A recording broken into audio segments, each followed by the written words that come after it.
The following live stream has been approved for appropriate audiences. It may contain occasional strong language and may not be suitable for younger or more sensitive viewers. Viewer inebriation is advised, though not mandatory.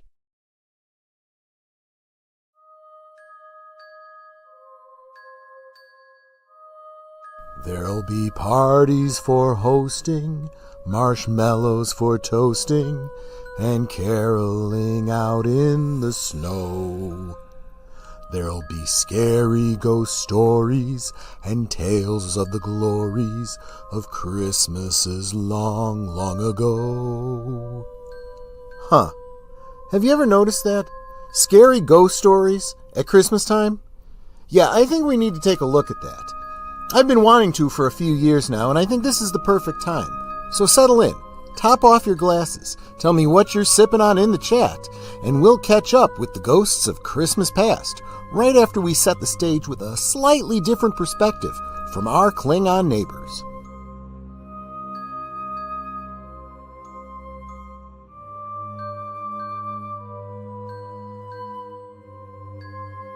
Last call is streamed before a live audience.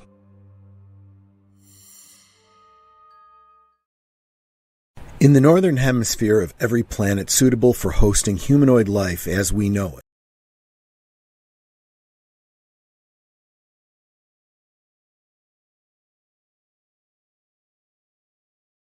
In the northern hemisphere of every planet suitable for hosting humanoid life as we know it, whether Earth or... Well, so much for that. I'm going to have to re-encode the video that I was going to share with you. Or, you know what? I can just share it with you from my sister page, the Carton the Klingon Cleric. Give me just a second and I will bring that up. Yeah, real professional operation I got going here, don't I?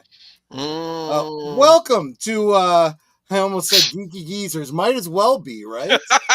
What is that supposed to mean? Like the slipshot operation?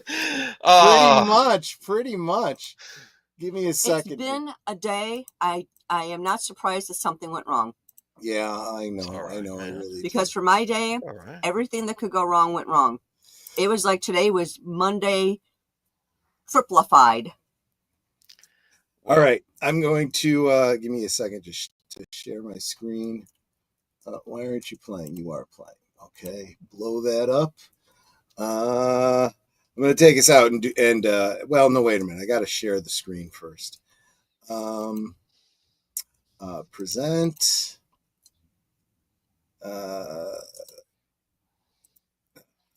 Share screen.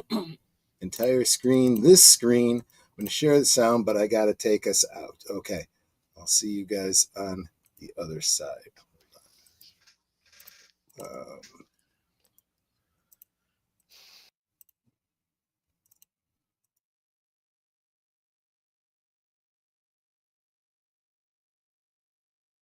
Hemisphere of every planet suitable for hosting humanoid life as we know it, whether Earth or Klotnos. The tilt of the planetary axis causes seasonal changes that include longer and shorter periods of daylight.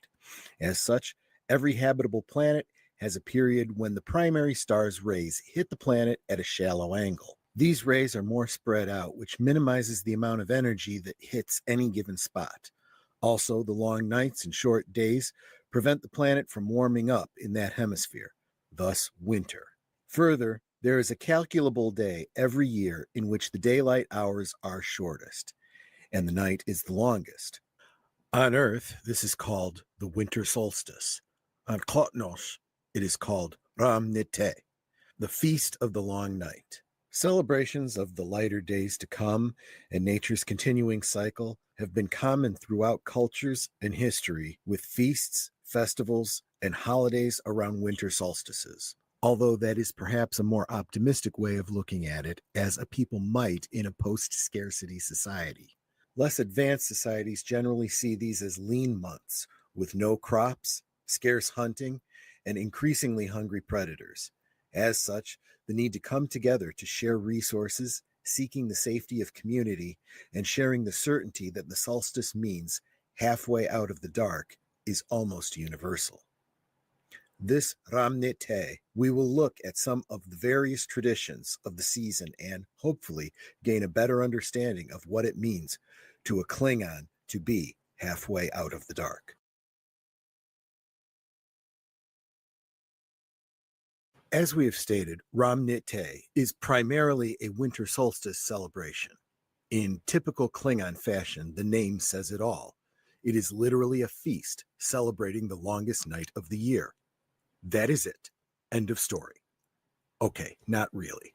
Let's dig in a little bit more. Not that we really even need to. For a Klingon, nothing more needs to be said. Klingons don't even need an excuse to enjoy themselves, to drink, laugh, eat, and just enjoy life. Further, Klingons generally don't dig too much into the origins of their own traditions. There may be a legend or story about why they do what they do, but it's just accepted at face value and they move on. Klingons tend to not dwell excessively on literal, demonstrable history. So there is little reference in regard to the holiday's origin. As such, we must rely on a good deal of speculation. Again, as discussed in the introduction, the need for primitive cultures to band together during times of scarcity is almost a universal feature of the formation of any society. It is entirely plausible that the behaviors that were eventually adopted as a formal holiday are the very same ones that gave birth to language, society, and culture among prehistoric Klingons. Indeed, the holiday called Ramnite may very well have been celebrated by Kailash himself, as well as his ancestors stretching back to a time before the creation of the written language. The Feast of the Long Night creates images of friends and family coming together for a winter feast, to share food and exchange gifts. Niteb, Kob, Kad, Jup, Et, Chab, Bet, Shuvwit. A warrior does not let a friend face danger alone. And though the changing seasons undoubtedly pose little or no danger in the modern age, surely they did to ancient Klingons, for it is also said, Koch, Vuvbet, Shush. The wind does not respect a fool. Fire is a central image. Whether it is the glow of a number of Var-Hama candles to honor the arriving guests, or a mighty blaze in the hearth, light and heat ward off the darkness and cold. We will discuss this imagery in more detail in the next section.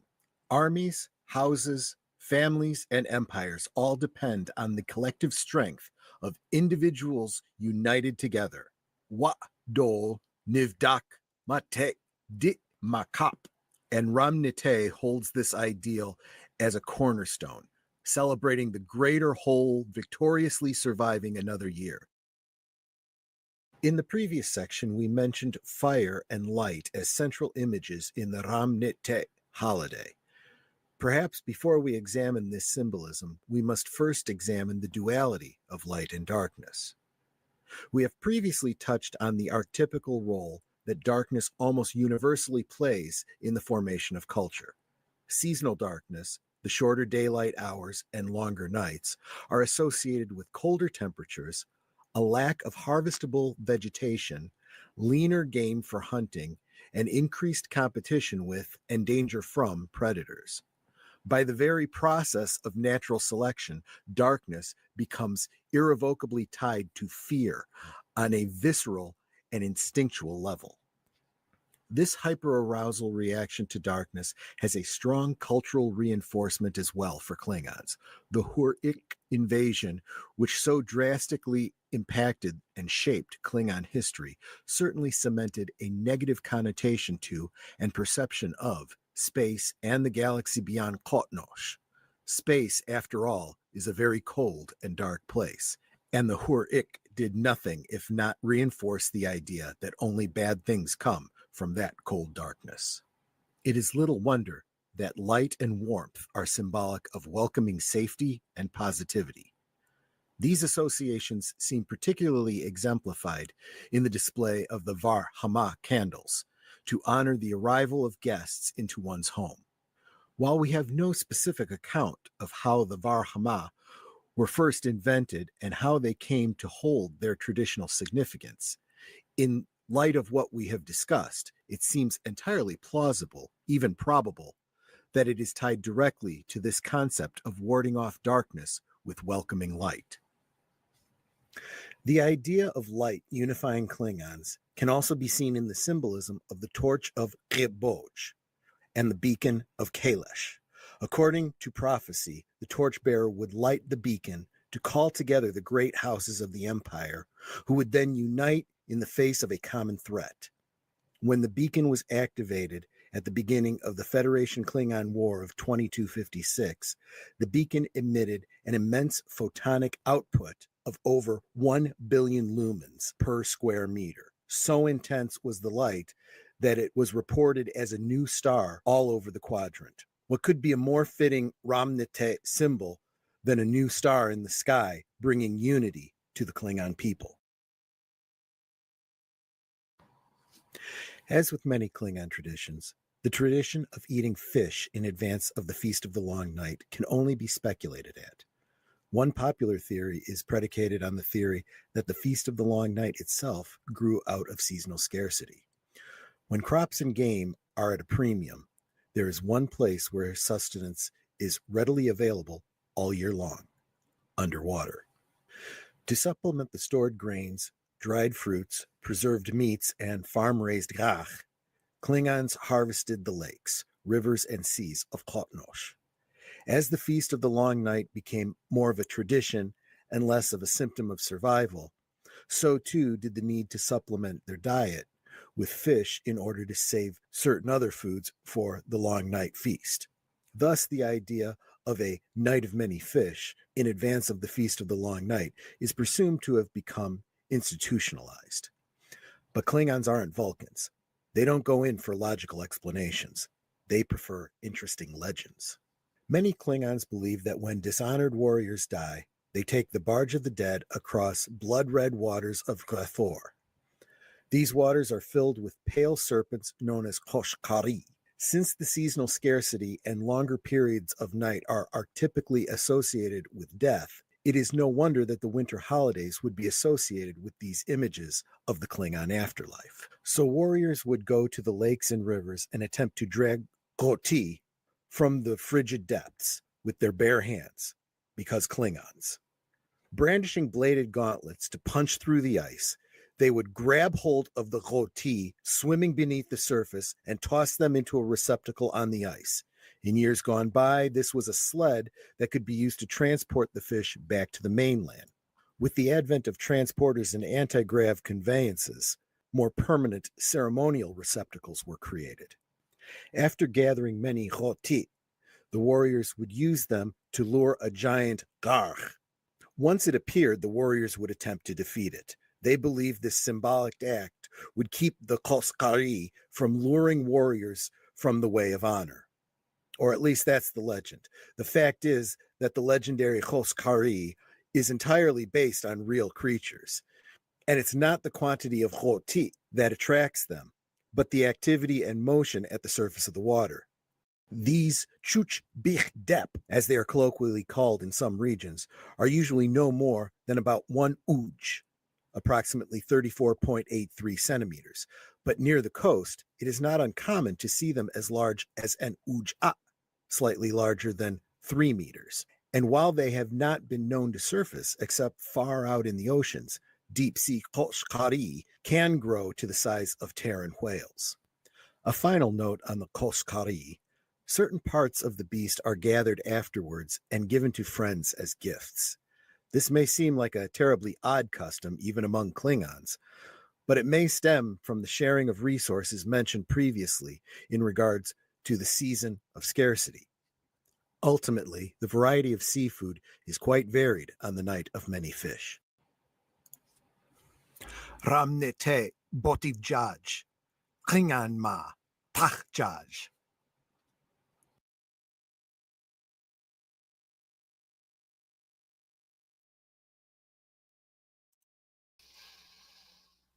Klingon ma, tachjaj. We are Klingons. May it always remain so. Thank you so much. A lot of you, I hadn't even mentioned it yet, and you guys have seen that I had started a goal. If I can get 10 super chats tonight of any amount, I'll host an exclusive YouTube live stream of the Klingon Christmas Carol. Obviously, it's got to be live and on Cosme because I don't have permission to present that. It's not mine to present, but I think a private live stream would be just fine. I've been wanting to do that anyway, so I just wanted to see if there was enough interest. And boy, you guys have really been kind of all over that. So yeah, I wanted to kind of set the stage for tonight's discussion, but before I do that, I want to say hi to everybody and welcome you all here. Starting with this drunken Santa over here, Aged Boomer. How you doing, my friend? What you sipping on? I'm doing fine. I have myself a Coca-Cola Classic. The Santa cans are back. Oh, that's nice. Coca-Cola Santa Claus on them. And if you think about it, I think a lot of modern American Christmas paraphernalia and a lot of that comes from Coca-Cola. They were the ones that invented the red-suited Santa Claus. In England, he wears green. That is very true. Father Christmas wears green. Is that correct? Yes. I have seen Father Christmas in green, but I don't know if that's a British thing or if that's more of a Scandinavian thing. Okay. I'm not entirely certain about that, but yeah. And I know that in other cultures, it's not even Santa Claus or Father Christmas. I think some of the Scandinavians still claim it as Woden, and yeah. But and of course in Italy, it's Saint Nicholas. It's like the literal Saint Nicholas. Let me answer a question real quick before we get too far into it. Geek Flag, what Nate wants to know if a second super chat counts towards the goal.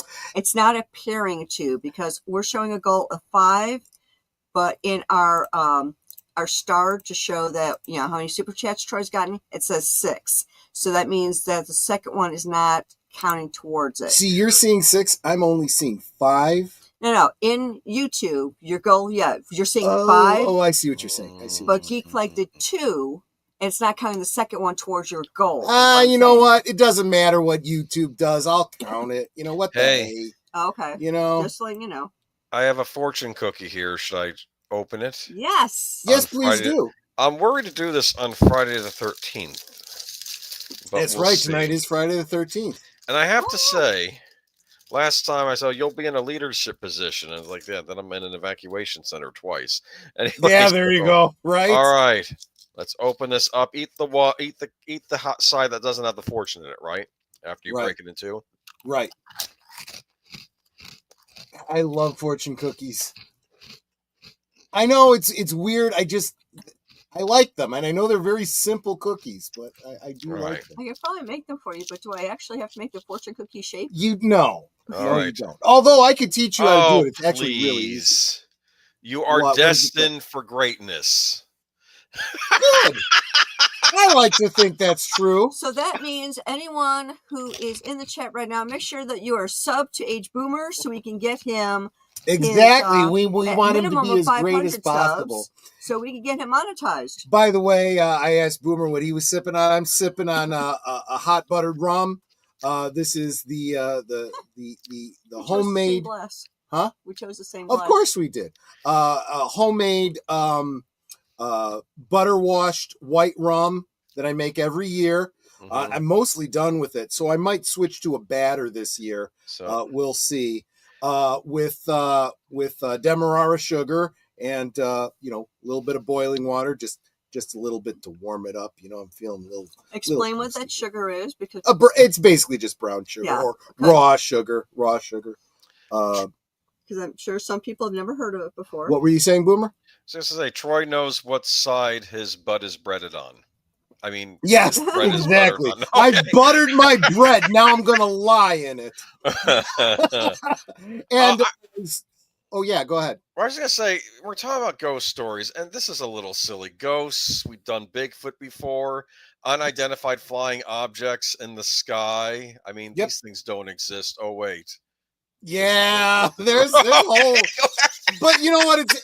It's Jersey. You expect all kinds of weird crap to be going on in New Jersey. Nothing to worry about. Yeah, I'm a little worried, but we'll see. And speaking of weird, someone that would actually marry me, Netter of Netter's Network. How you doing, sweetie? And what are you sipping on? You have the same glass I do. The same glass you do. I am actually sipping on a Netter's Nectar, which is Malibu coconut rum, which I extolled the virtues of that last night. Yes. Along with pineapple juice. And I figured out what the one was that I bought that she doesn't like. I got her. Nothing wrong with it, but she doesn't care for it. Oh, it's horrid. Bacardi. Yeah. Bacardi. I thought it tasted coconut rum. so nasty. If I was more into coconut rum and drinks made with it, I'd probably use it up. Whereas Malibu is a nice smooth rum, the Bacardi was very harsh and sharp, and it just no. Yeah, I get what you're saying. I get it. It does so have a different wrong. flavor. So we are, almost a half hour into the show. I haven't even said hi to all you beautiful people here, especially those of you dropping all your super chats because you want to see the Klingon Christmas Carol. So let me start by saying hi to Curtis Selby. Welcome, my friend, and Lady Mist. Thank you.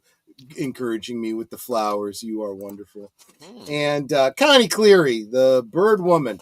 You are so appreciated. And of course, Netter of Netter's Network, I love you too, sweetheart. I hope so. Of course. Salute to Deleted Scenes. Yes, Big L Films with Friends raid because today is Friday the 13th. They watched Friday the 13th Part 3, which I saw in the theaters in 3D. Yeah. Actually, that was the first Friday the 13th film that I saw. I had to retroactively go back and watch the other ones. So your introduction was him with the hockey mask. Yes, it was. Yes, yes it was. Okay. Absolutely. Also, since there's a minor like B plot going on tonight, Star Trek related, if you are playing Star Trek Online, because it's Friday the 13th, this weekend they're doing a special mission where naughty. No. Well, they do that every Christmas season for the Q's Winter Wonderland, which is a lot of fun, and I do that. But Friday the 13th specifically, they always do a special mission where you can get a specific crew member, Romulan clone crew member. It's a little bit spooky type story. That's why they do it. So just thought I'd mention that if you play Star Trek Online, and if you do play Star Trek Online, shoot me a DM. I'd love to have you on my fleet. Let's see here. And speaking of Big Al Presents, salute, my friend. Welcome. I hope the stream went really, really well. David Pensek, thank God it's Friday. And it's time for Last Call with Troy Pacelli. Drink up, everyone. I absolutely am. In fact, I am halfway through my buttered rum.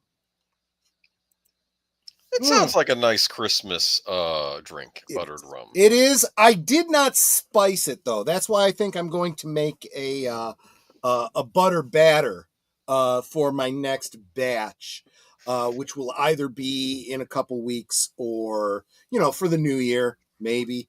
Because honestly, it hasn't been that cold yet this year. I feel like Clarence from It's a Wonderful Life, not cold enough. Just not even cold enough. But probably in the new year, I'll make another batch and I'll use a spiced butter batter, and I'll explain that when I make it. Hail and welcome, Tim Hayes. Let's see here. Saying hi to each other. I super appreciate that. You guys are a great community. You really, really are. Daniel Barry, Sports Highlights. If you are a sports fan, make sure you are subscribed to Daniel Barry. Happy Friday to everyone. Thank you, my friend. And of course, Admiral Evelyn Hampton. I hope you're doing well. Thank you for being here. I hope you enjoyed my presentation for Ramnite. Let's see. I don't want to miss nobody. Many fishes. Yes, and the Feast of Many Fishes. Yes, that's one of the things you can participate in. My footage actually came from Star Trek Online. That tends to be a tradition. A lot of it's an Italian thing too. Yeah, it's also Eastern European. They do it a lot too. Yeah, it's interesting. This is why I did that video, because you'll notice if you're paying attention, there's a lot of real world elements. The solstice, the long nights and the short days, the gathering together around fires, the scarcity, getting through the winter, the fear that comes with the scarcity of winter. It's kind of an archetype, and I think that would be universal. So like I said, the idea of fish, because the oceans don't freeze, and even the lakes, you can dig through the layer of ice to fish those lakes. There's still meat available to you, even when you can't find game on land. Interesting. And you have to ration out the grains and the fruits and the vegetables that you have harvested. That's where the fear comes from. We are in a post scarcity time period. We have all kinds of technology to preserve foods, but our ancestors didn't, and that's why the long nights were a very, very scary time. Yep. Let's see here. Oh, I should have gotten some Norse ghost stories. I didn't think. Oh well, another time. That's okay. Matanui, welcome, my friend. Good to see you. And of course, Geek Flag with Nate Knows. Thank you so much. He dropped a $2 super chat because he's down for the Klingon Christmas Carol. So is Deleted Scenes. Klingons and Christmas. I'm down for that. That's very generous of you. $10. Thank you so much. Curtis Selby with $5 super sticker. Oh, maybe that's what it is. Maybe it's not counting the super stickers. I'll count the super sticker, though. And Wicked, Klingons, and Christmas. I'm game. Thank you, Connie Cleary. And, of course, Space Fraggle, Troy, welcome. A great Christmas gift for us. And Geek Flag with Nate Knows. So, with a second super chat count, yes, absolutely it will. Absolutely it will, as far as I'm concerned. Excellent and very well researched presentation. Yeah. So in the description for this video down below, I have a link to that video on the Klingon Cleric channel, and please subscribe. I haven't been doing much with it. There aren't a lot of videos there, but I may get inspired to return to that. Hey, I just thought of something. Next week on Thursday Things, I don't have a guest. It's just you and me. So we can talk about your other channel, because I never interviewed you. That's true. I've never talked about that before. I could do that for sure. You are going to be my official guest then. Curtin the Klingon Cleric. Yes. You got it. Curtis Selby for $10. Thank you, my friend. And another one from Space Fraggle. Eat the Klingon fortune cookie, Agent Moore. Yes, he did. He absolutely. Oh, I could totally do. If Netter were to make fortune cookies, I could print out Klingon proverbs. There you go. Put them into the fortune cookies. I could absolutely. Well, if you really want to be weird, you could put in the rules of acquisition. I could do that too. I do have. Not only do I have that book that they put out, the rules of acquisition. As I was watching Deep Space Nine, I kept notes with the ones that weren't in the publication yet. And so now, real quick, let me go back and take a look. I'm showing 7, but I bet there's actually more than that. It's 8 based on what StreamYard is keeping track of. So that's 8. Okay, I can't call up. I don't think I could call up comments for you. Yeah. So Space Fraggle said something in Klingon. It's the third one from the bottom. If you go to all the comments. Oh, did I miss one? Let me look. My Klingon pronunciations is horrid. So I Eat will the let you do Klingon it. fortune cookie. There. Was the last one I saw. Scroll a little bit. Scroll down. Down. Stop. Up 3. No. Scroll back down to the bottom, dear. Okay. Down to the Go bottom. 3 up from the bottom. There. That's Klingon, isn't it? Yes. Ew-hick. Vignette. Which is that's blood wine. He's talking about blood wine, which absolutely, if we're going to do the Klingon Christmas Carol, I will be drinking Klingon blood wine that night. I have enough bottles of it. Let me tell you, I absolutely do. Let me get back to the chat. Where is it? The chat. There we go. Live. There we go. There we go. Okay. And there we go. Awesome. All right. So let's get down to business. So what is this all about? I've kind of outlined the kind of universal concept behind the equinox, the long nights, all that kind of stuff. Oh, by the way, I haven't yet confirmed this, but a contributor to Geeky Geezers sent me a news article. I have to look at it yet, but apparently the incoming, the once and future president has said he is going to work to end daylight savings time. Oh, bless him. I know. I put up a post. I put up a post in X. I shared the article, and I'm like, and I tagged real Donald Trump. I said, I already voted for you. You're already my favorite president since Reagan. I mean, what the heck else are you going to do? You're going to buy me a new house and a DeLorean and a Batmobile? Come on, man. That's enough. Yes, but was he going to stop daylight savings time like now, where it's an hour back, or daylight savings time once we go forward? Does it matter?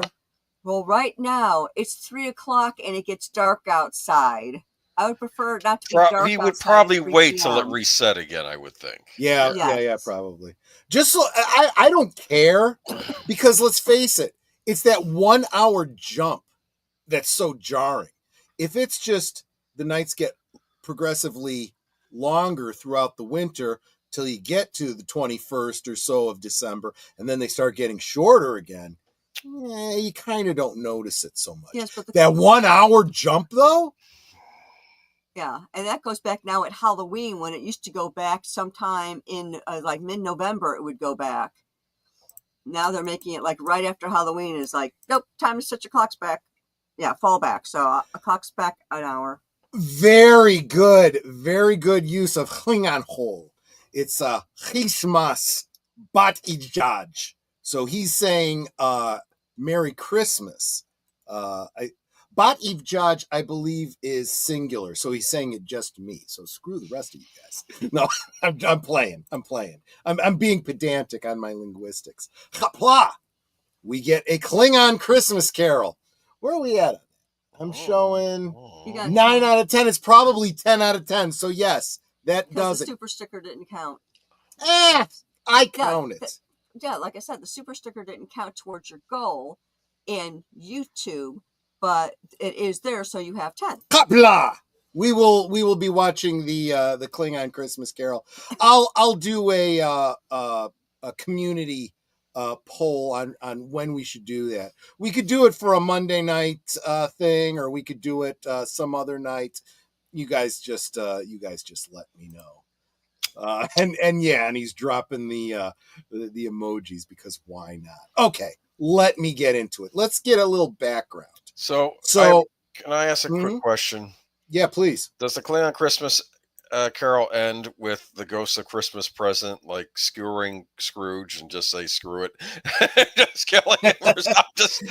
You'd be surprised. It goes very much like so. Here was the idea behind the Klingon Christmas Carol. Originally, they weren't going to present. It's all done in Klingon, and the idea had been we present it in Klingon.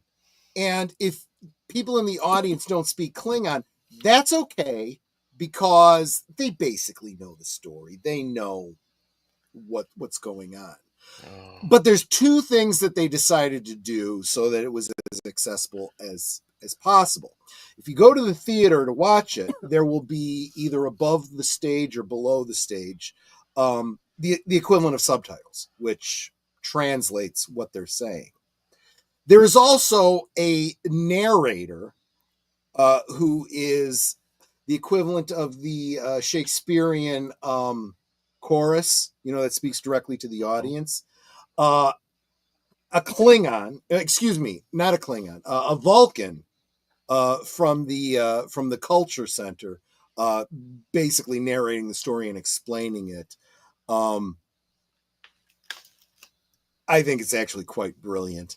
And so you absolutely can get a lot of the jokes.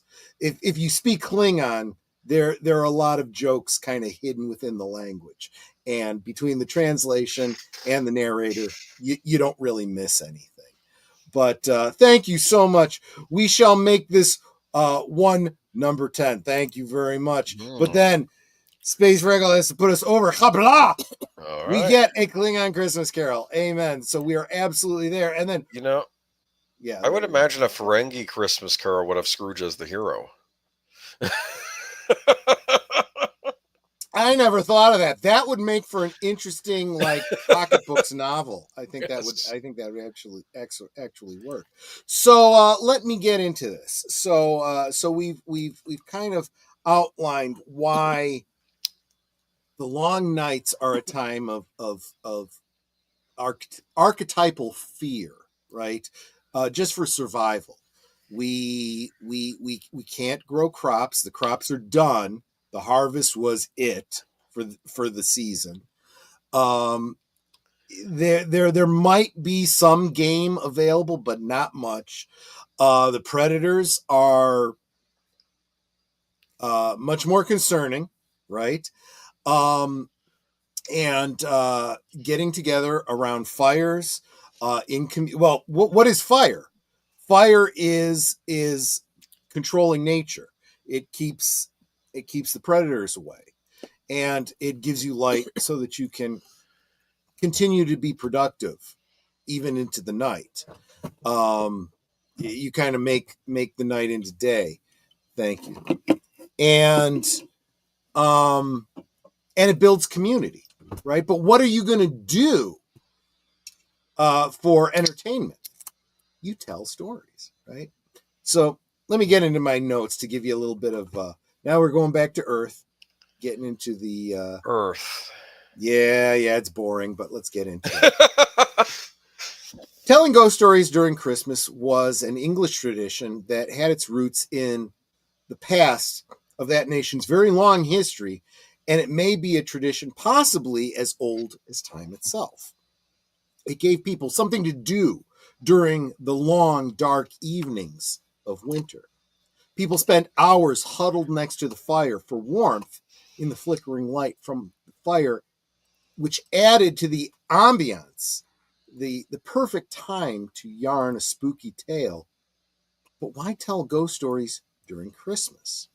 Christmas ghost stories may have arisen from the pagan traditions and religious celebrations. Some modern Christmas traditions are a collection of many cultural and spiritual beliefs throughout time. The Yule log, as well as the Yule season, are often linked to pre-Christian celebrations and the solstice.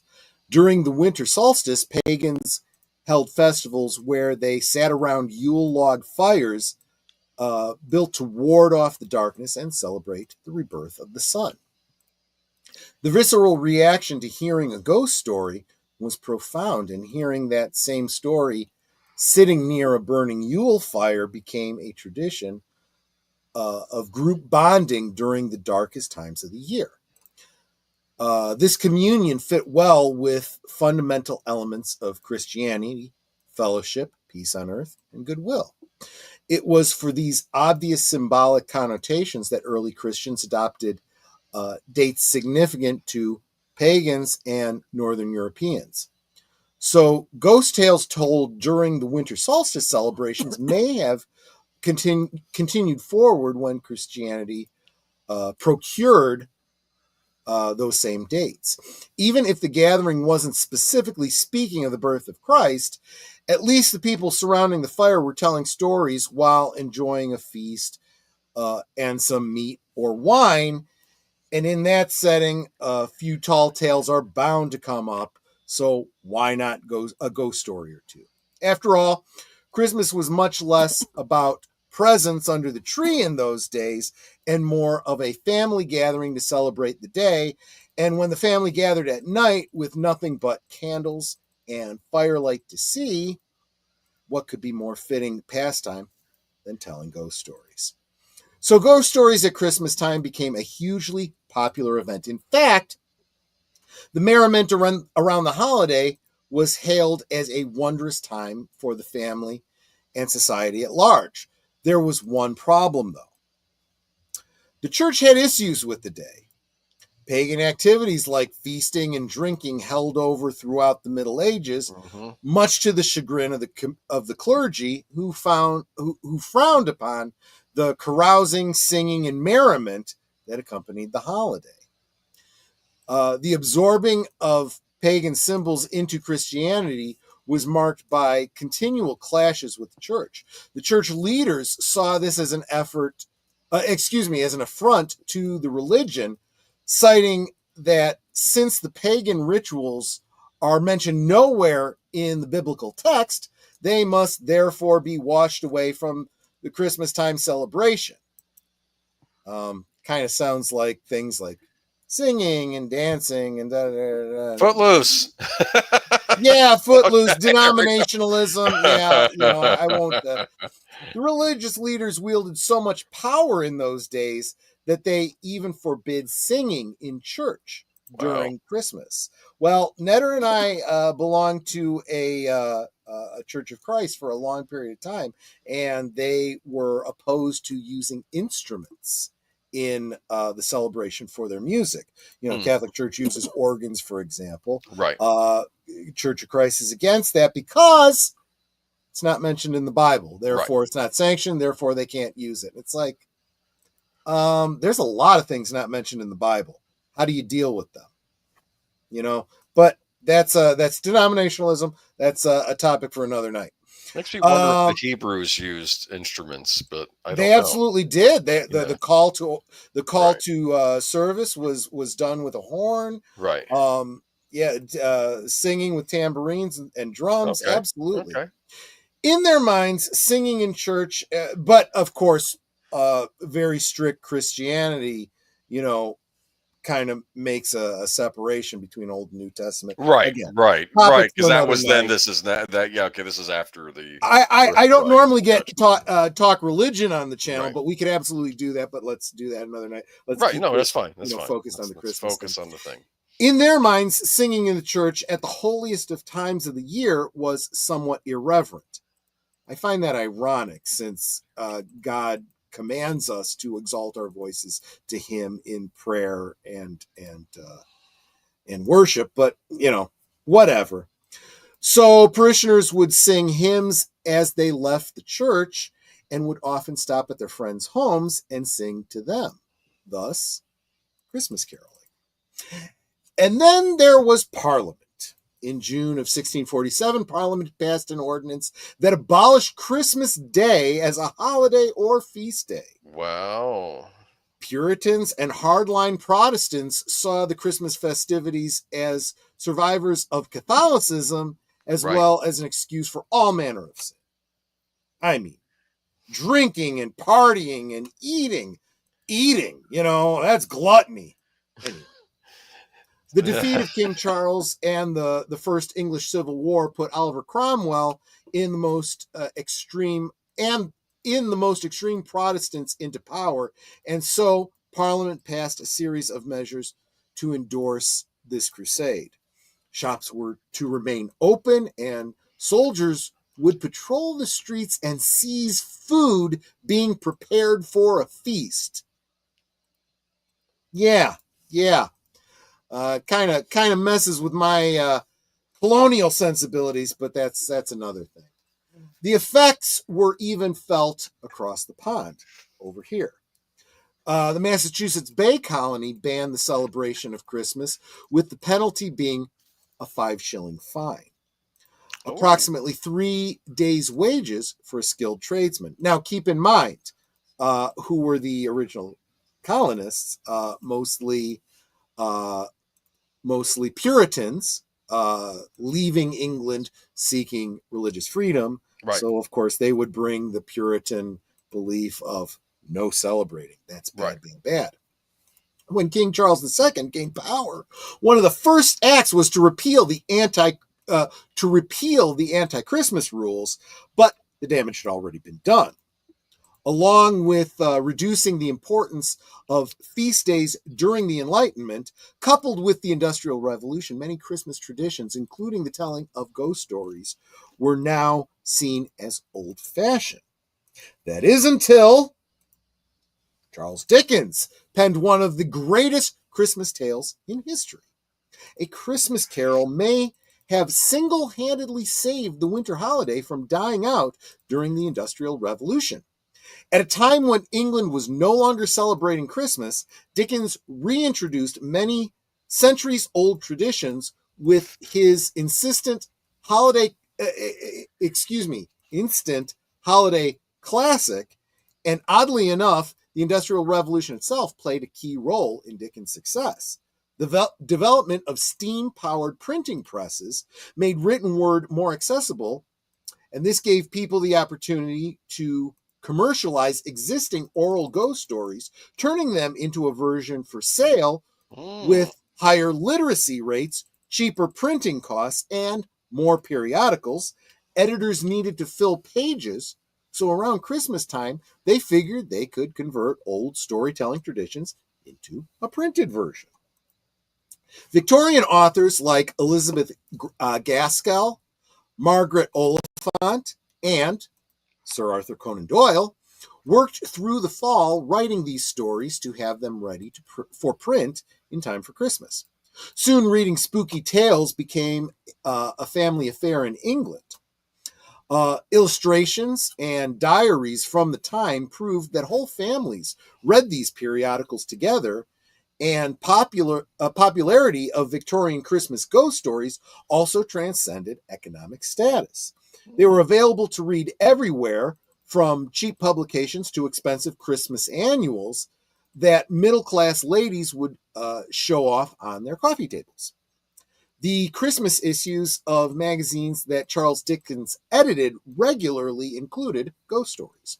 Works like The Chimes and The Haunted Man, both of which also featured an unhappy man who changes his ways after visitation by ghosts. God bless you. God bless you. Thank you. Were explicitly linked to Christmas, helping to reinforce the bond between the holiday and the ghost stories. But A Christmas Carol topped them all. With this singular story, Dickens helped shape Christmas literature by formalizing expectations of forgiveness and reunion during the holiday season. It revitalized the storytelling tradition well into the 20th century. As the years passed, Christmas ghost stories turned away from the sentimental values of family and goodwill and turned into macabre nightmare tales aimed at only frightening the readers. A few short decades later, however, the tradition had died out once again. 2 world wars and the death of more than 1 million people were responsible. That's correct. It's no surprise that people stopped wanting to talk about ghosts and gore at Christmas in the early 20th century. That doesn't mean that the tradition isn't worth reviving. Now, I did focus on the Victorian aspect. There's a little bit of a historical difference if we want to talk about the colonies. Like I said, the Puritans kind of had their anti-Christmas push, but the roughness of colonialism and trying to make a go here in the frontier. Think about the first Thanksgiving and all that kind of stuff. The harvest became very, very important, and so a lot of the elements of fear were we're pushed to the harvest time. And that's, we could talk another time about Halloween and how, Halloween kind of rose as a tradition here in the States. Not a big thing in the UK, but it's more of an American thing, and why that is. And it kind of monopolized the ghost stories kind of away from Christmas. But that's the history of those scary ghost stories of Christmases long, long ago, why they existed, why we sing about them. And now I think Boomer's going to tell us a few of them. Yeah, I did want to bring up a point too. There's a movie called The Man Who Invented Christmas, which is about Charles Dickens writing Christmas Carol, and I think Scrooge, the character, appears before him in the movie, played by Christopher Plummer in that. So nice. It's worth checking out. It's a rather good movie. But let me go ahead and I'll bring up some random slides here. Sure. And actually, before I start, though, I have a poem I'd like to read. The only thing I'm taking from Scary Stories to Tell in the Dark by Alvin Schwartz, but it felt British. Okay, so okay, I'll go ahead fair and read enough. it. A man who lived in Leeds. There was a man who lived in Leeds. He filled his garden full of seeds, and when the seeds began to grow, it was like a garden filled with snow. But when the snow began to melt, it was like a ship without a belt. And when the ship began to sail, it was like a bird without a tail. And when the bird began to fly, it was like an eagle in the sky. And when the sky began to roar, it was like a lion at my door. And when the door began to crack, it was like a penknife in my back. And when my back began to bleed, I was dead, dead, dead. Indeed. Wow. Yeah, that sounds like you like that one? Yeah, absolutely. It's an old. No one knows what this poem means. They've tried interpreting it. It's just maybe someone had a little bit too much Christmas cheer when they wrote it down. Now they were lucky to get the rhymes out. But they weren't very cheery. Maybe they were a little suicidal. Well, again, it's the spookiness of the season. It wasn't until the late 20th century we started talking about seasonal affective disorder and stuff like that, and how the psyche is impacted by the long nights and the short days, the lack of vitamin D and all that kind of stuff. But that's something that's been affecting people for as long as people have been peopling. So, you tend to get depressed around the holidays, not because it's the holidays, just because of biology. Biology. Yeah. Like full moon and all that.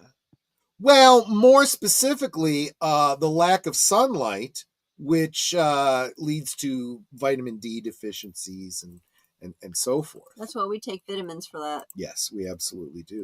Oh, that's a cool picture. Well, I can go with this one first, and let me go ahead and put a couple more in here. Now, were these supposed to be actually themed around Christmas time? Is that how? Doesn't really matter because the idea. Well, I mean, sure, obviously things like Charles Dickens and the Haunted Man and so forth, those would have been specifically Christmas themed. But, the idea behind the ghost stories at Christmas time were just entertaining. It wasn't necessarily Christmas based. It was Daddy, tell us, or Grandpa, tell us a ghost story. Yeah. And this is where they would keep alive the, I don't know, the Hook Man or the whatever, whatever their urban legend was, or the stories that they told as kids. Don't joke. The Hook make Man, it up as they went. The Hook Man goes. Krampus, yeah. The Hook Man story goes back before Cars. It's very old, actually. But yeah, this I'll go ahead. This is about the Tower of London.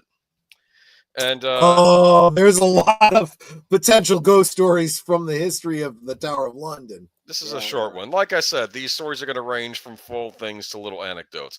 This comes from a book called The World of Lore, Dreadful Places by Aaron Mank. All right, that's from the book.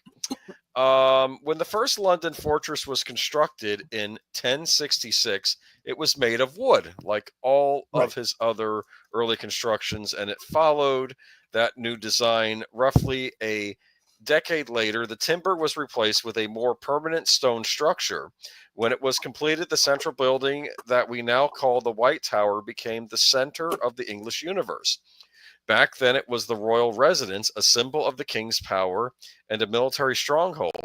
Since then, it's been home to the Royal Mint and a zoo for exotic animals. It was even a prison until 1952. Yes. That's a whole lot of purpose to cram into just 12 square acres. Today, the castle is home to the crown jewels, a fantastic museum, and extensive tours that attract millions of people each year. If the tower is known for one thing over all the others, it's the imprisonment of those who became caught up in the sharp gears of the political machine. Sir Walter Raleigh, Lady Jane Grey, Guy Fawkes, Anne Boleyn, and even Queen Elizabeth I were all held there for a time. Some walked out with their lives intact. Others, though, didn't fare so well. When Edward IV died in 1483, his brother Richard became regent until Edward's boys, 9 and 12 at the time, were old enough to take over. Instead, Richard had both of them declared illegitimate, and a short time later, they vanished from palace life. It wasn't until 1674, almost 2 centuries later, that a wooden chest was found buried in the ground outside the White Tower. Inside, workmen found a collection of bones that made up 2 small human skeletons, one slightly larger than the other. The most common residents of the Tower of London by far are the yeoman warders, the ceremonial guardians of the castle. Today, they function primarily as tour guides, and each warder lives with their family in an apartment within the walls. It was in one of those.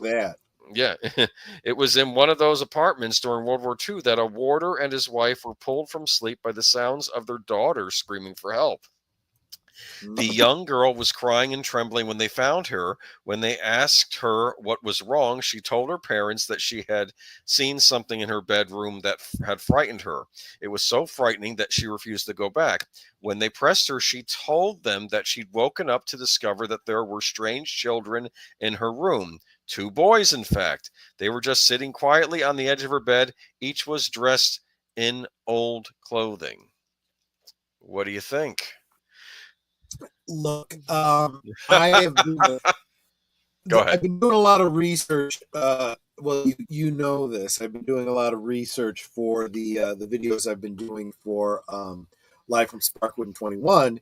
And some of the research I've been doing has been drawing from the Tobin's Spirit Guide, which, of course, is a fictional book, but there's a lot of real-world lore peppered into it. And I have been kind of getting a real-world concept of real legends of ghost sightings, and this whole concept of spirits that aren't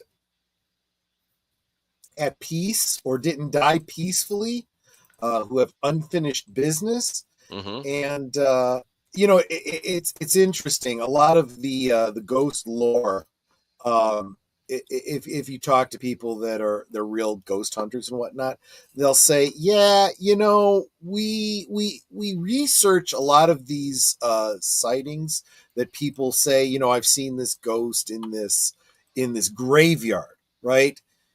And they're like, we'll go and research them, but we never find anything.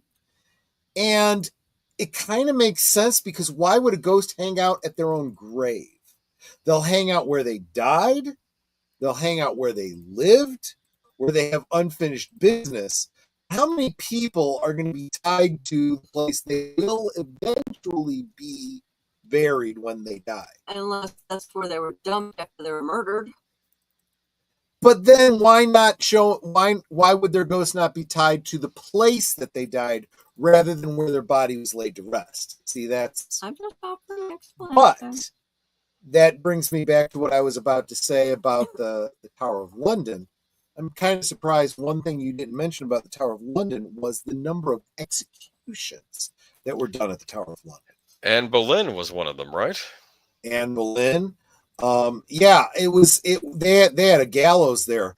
There was a lot of hangings and a lot Well, of beheadings. he did say that not everyone that was in the Tower of London left with their life. Mm. No, that's a good point. That's a good point. I picked the boys, and to be fair, we do not know for certain that these are the two young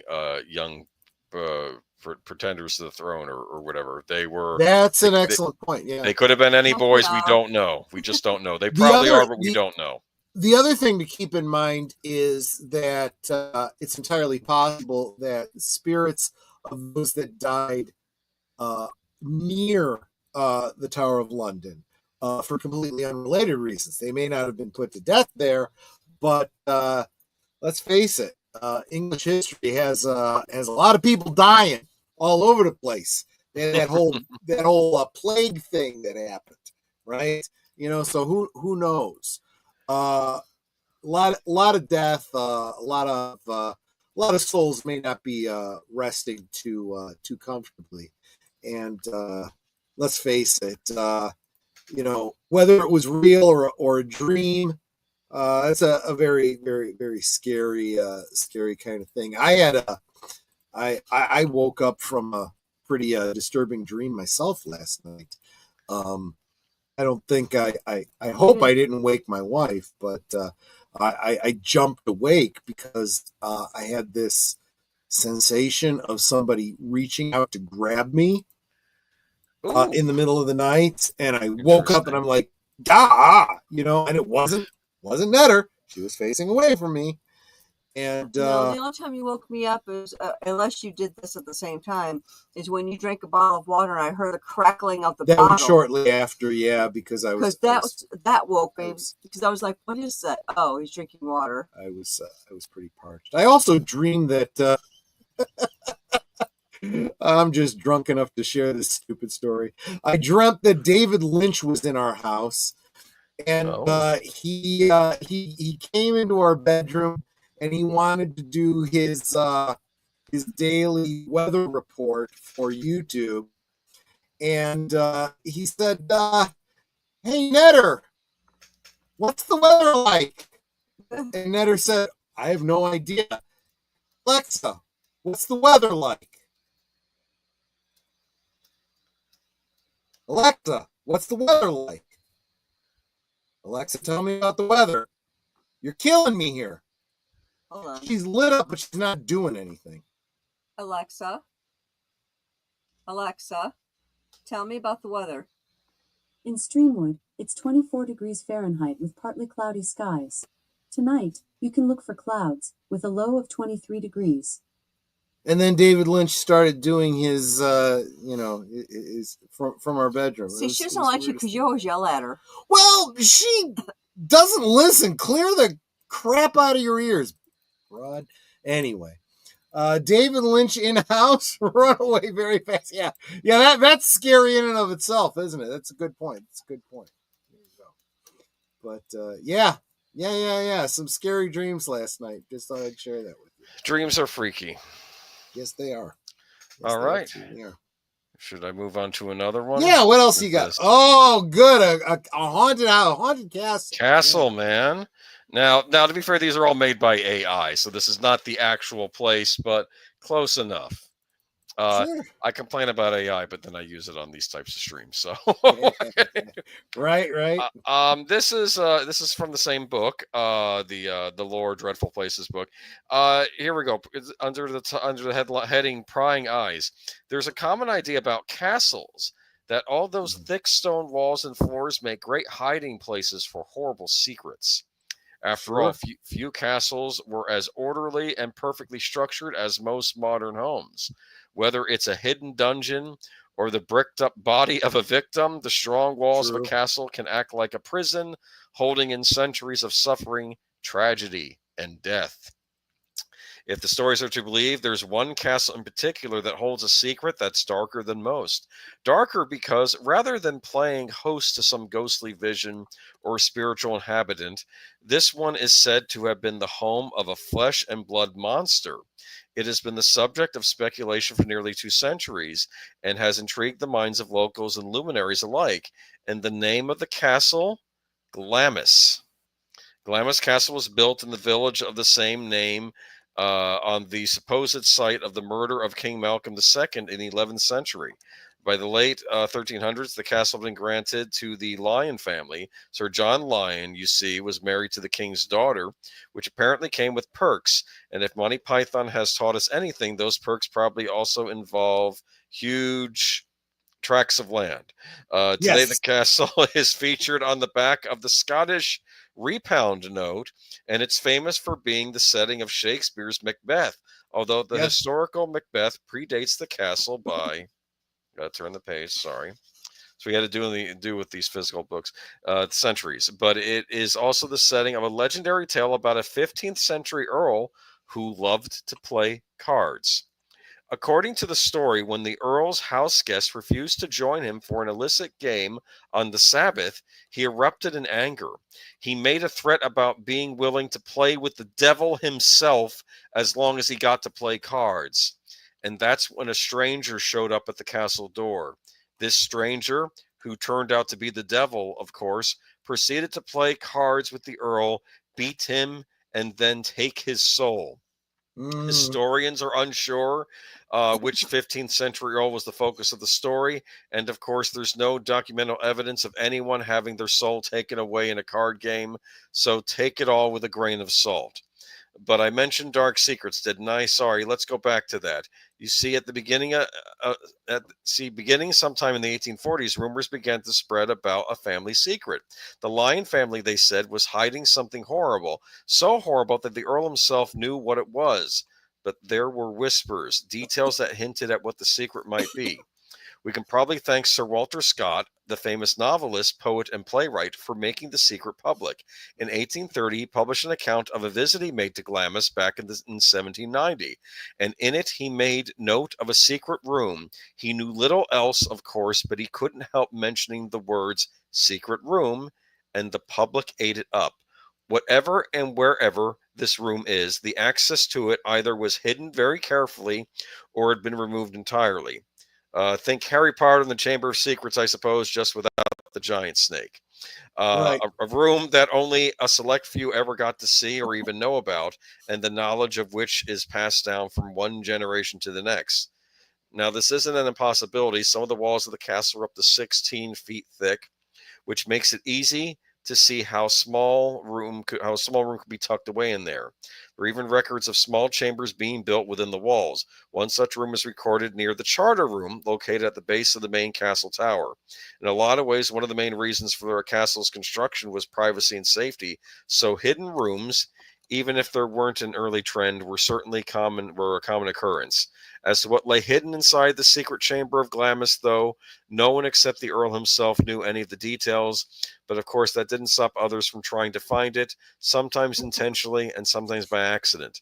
Back in 1850, the Earl and his wife played host to a number of guests for a large celebration. One morning the men went off hunting and left their wives and daughters behind. Bored, the Earl's wife suggested a game. Let's find the secret room. Hundreds of white rags were brought out, and everyone was tasked with the job of tying one rag to each window they could find. Up and down the castle, these women ran about finding windows and placing rags in them. And then, when they were sure they'd finished the job, they headed outside. As a group, they walked around the perimeter of the castle, looking at every window and noting the rags that hung in them. Finally, as the story goes, the women found it. A window on the tower could clearly be seen without a white rag hanging from it. The party all ran back inside to check their work. Surely someone had missed a window. But try as they might, after examining the tower a second time, they couldn't find the mistake. The window was in a room they couldn't reach. Wow. The whole idea of a room that you can't even reach, that's amazing. That's creepy. It's really, really creepy. How about the story of the devil showing up to play cards? Right. But you know, I've heard variations the Windows on that one. I get that, because our old apartment, from the outside, you could see windows on one side of the building that were supposed to be for our apartment. Right. But on the inside, there were no windows. For whatever reason, they put drywall up in front of those two windows and decided not to have windows there. There So, were some kinda freaky weird. things about that apartment. There was a crack in one of the walls where you could tell that the building was kind of shifting. Oh yeah, the building shifted so much that in what had been my daughter's bedroom, in her closet, there was such a big gap between her closet wall, like the back wall of her closet, And the outer wall. the outer wall, that you could put your hand through. And if there was a hole in our dining room, which is on the other side of her bedroom, you could have wiggled your fingers and said hello to people in the dining room. Yeah, it was just weird. Yeah. But, Man, that's creepy. That's a little bit creepy little castle. And like I said, this is some British ones I had. I did England and Scotland. So there we go. Nice. You got another one? Let me see. Let me go ahead and remove. And what else did I put here? Which one is this? Oh, this one I got to dig out. Give me a moment. Okay. But this is in another book called Chasing Ghosts. I love this book. It's got the little. Who is that by? Mark Hartzman. I'd be interested in that. Yeah. It's called Chasing Ghosts. The cover's funny. You have like the seance people, Edgar Allan Poe in one corner, the poltergeist girl up in the far left corner, and of course the Amityville house is center stage. Yeah. But I won't be talking about. I like this. My grandmother believed if you went fishing on Sunday instead of going to church, you would catch the devil. I've actually heard that legend, and I've heard about the concept of a devilfish. So that's not, completely out of nowhere. Basically, I threw up. Oh well, I'm glad to hear you're feeling better, man. You came back. Thanks, man. So go ahead and start the story. I'm going to step away and refer. Yeah, this one's going to take me a minute or two. All right, so that's okay. Lady Beresford and the Ghost of Lord Tyrone. Orphaned as a child, John Lepior, 2nd Earl of Tyrone, grew up in Ireland with a fellow orphan, Nicola Sophia Hamilton, under the guardianship of a deist. The two were discussing deism and Christianity one day and found themselves leaning toward the latter as the correct religion. They agreed that the first to die would come back and report to the other which belief system got the afterlife right. As they entered adulthood, they went their separate ways. John grew up to be Lord Tyrone, and Nicola married Lord Tristram Beresford, becoming Lady Beresford. One morning, she joined her husband at breakfast as usual, but on this occasion, she looked pale and wore a black ribbon around her wrist. When Lord Beresford inquired about her strange manner, Lady Beresford said the equivalent of "don't ask," and informed him that he'd never see her again without the band adorning her wrists. I never in my life denied you a request, but about this I must entreat you forgive my silence, and never urge me again on the subject, she told him. Lady Beresford's behavior grew more bizarre when she repeatedly asked her servant if the mail had arrived. When Lord Tristram inquired about her anxiousness, she explained that she was expecting a letter informing her of the death of her childhood companion, Lord Tyrone. He died last Tuesday at 4 o'clock, she claimed. At that moment, a letter sealed in black wax did in fact arrive and stated precisely what Lady Beresford had anticipated. Though she mourned her old friend, her sorrow was not without joy. Just as she knew Lord Tyrone's death in advance of the announcement, she also suddenly knew she was pregnant with a boy. This premonition, too, came to pass, and the Beresfords soon welcomed a son, Marcus, to the family. The three lived happily for about 7 years until Sir Tristram passed away.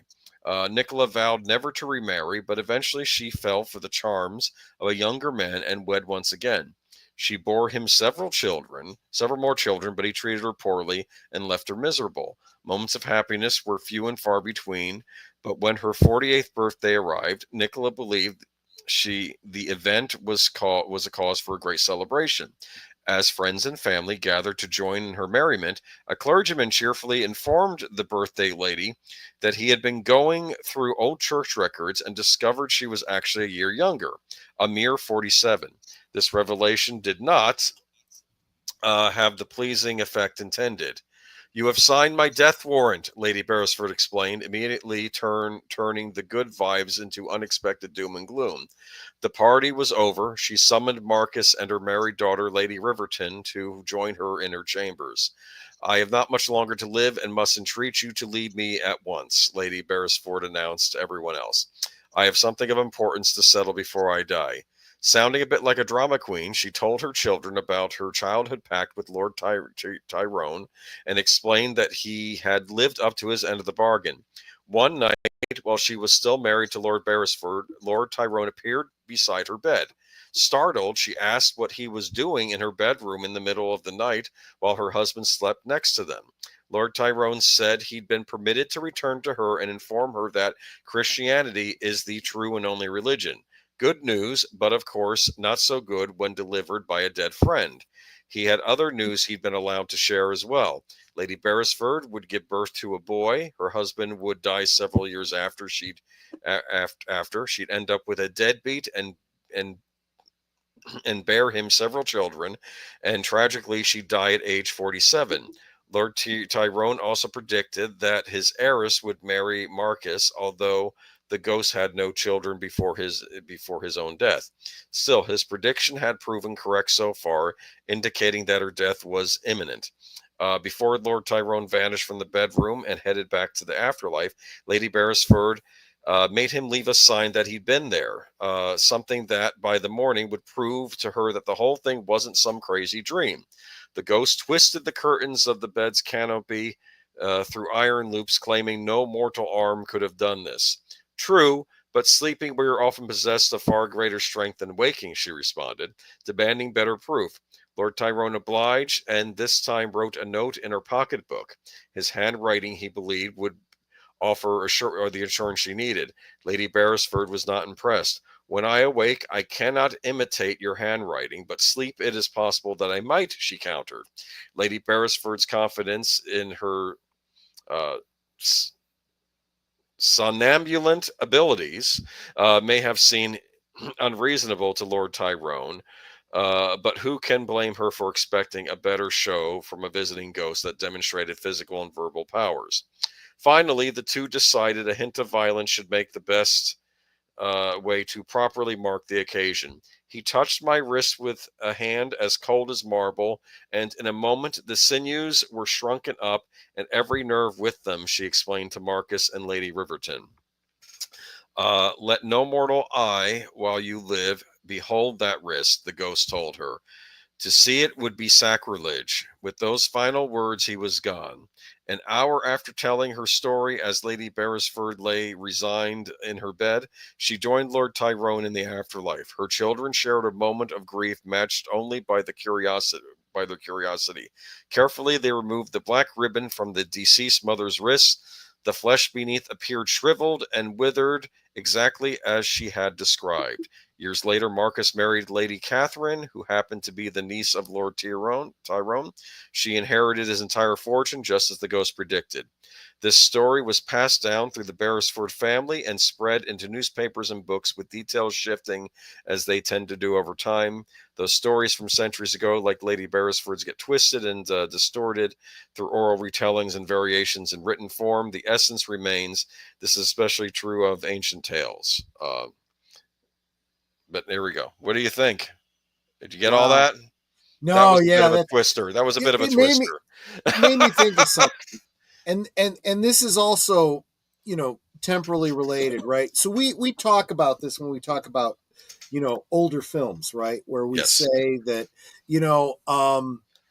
oh yeah, this movie wouldn't work today because of things like whatever, cellular technology, right? If the story is predicated on terrestrial phones, the calls coming from inside the house, stuff like that, oh yeah, well, it's a cell phone, the story's not going to work the same.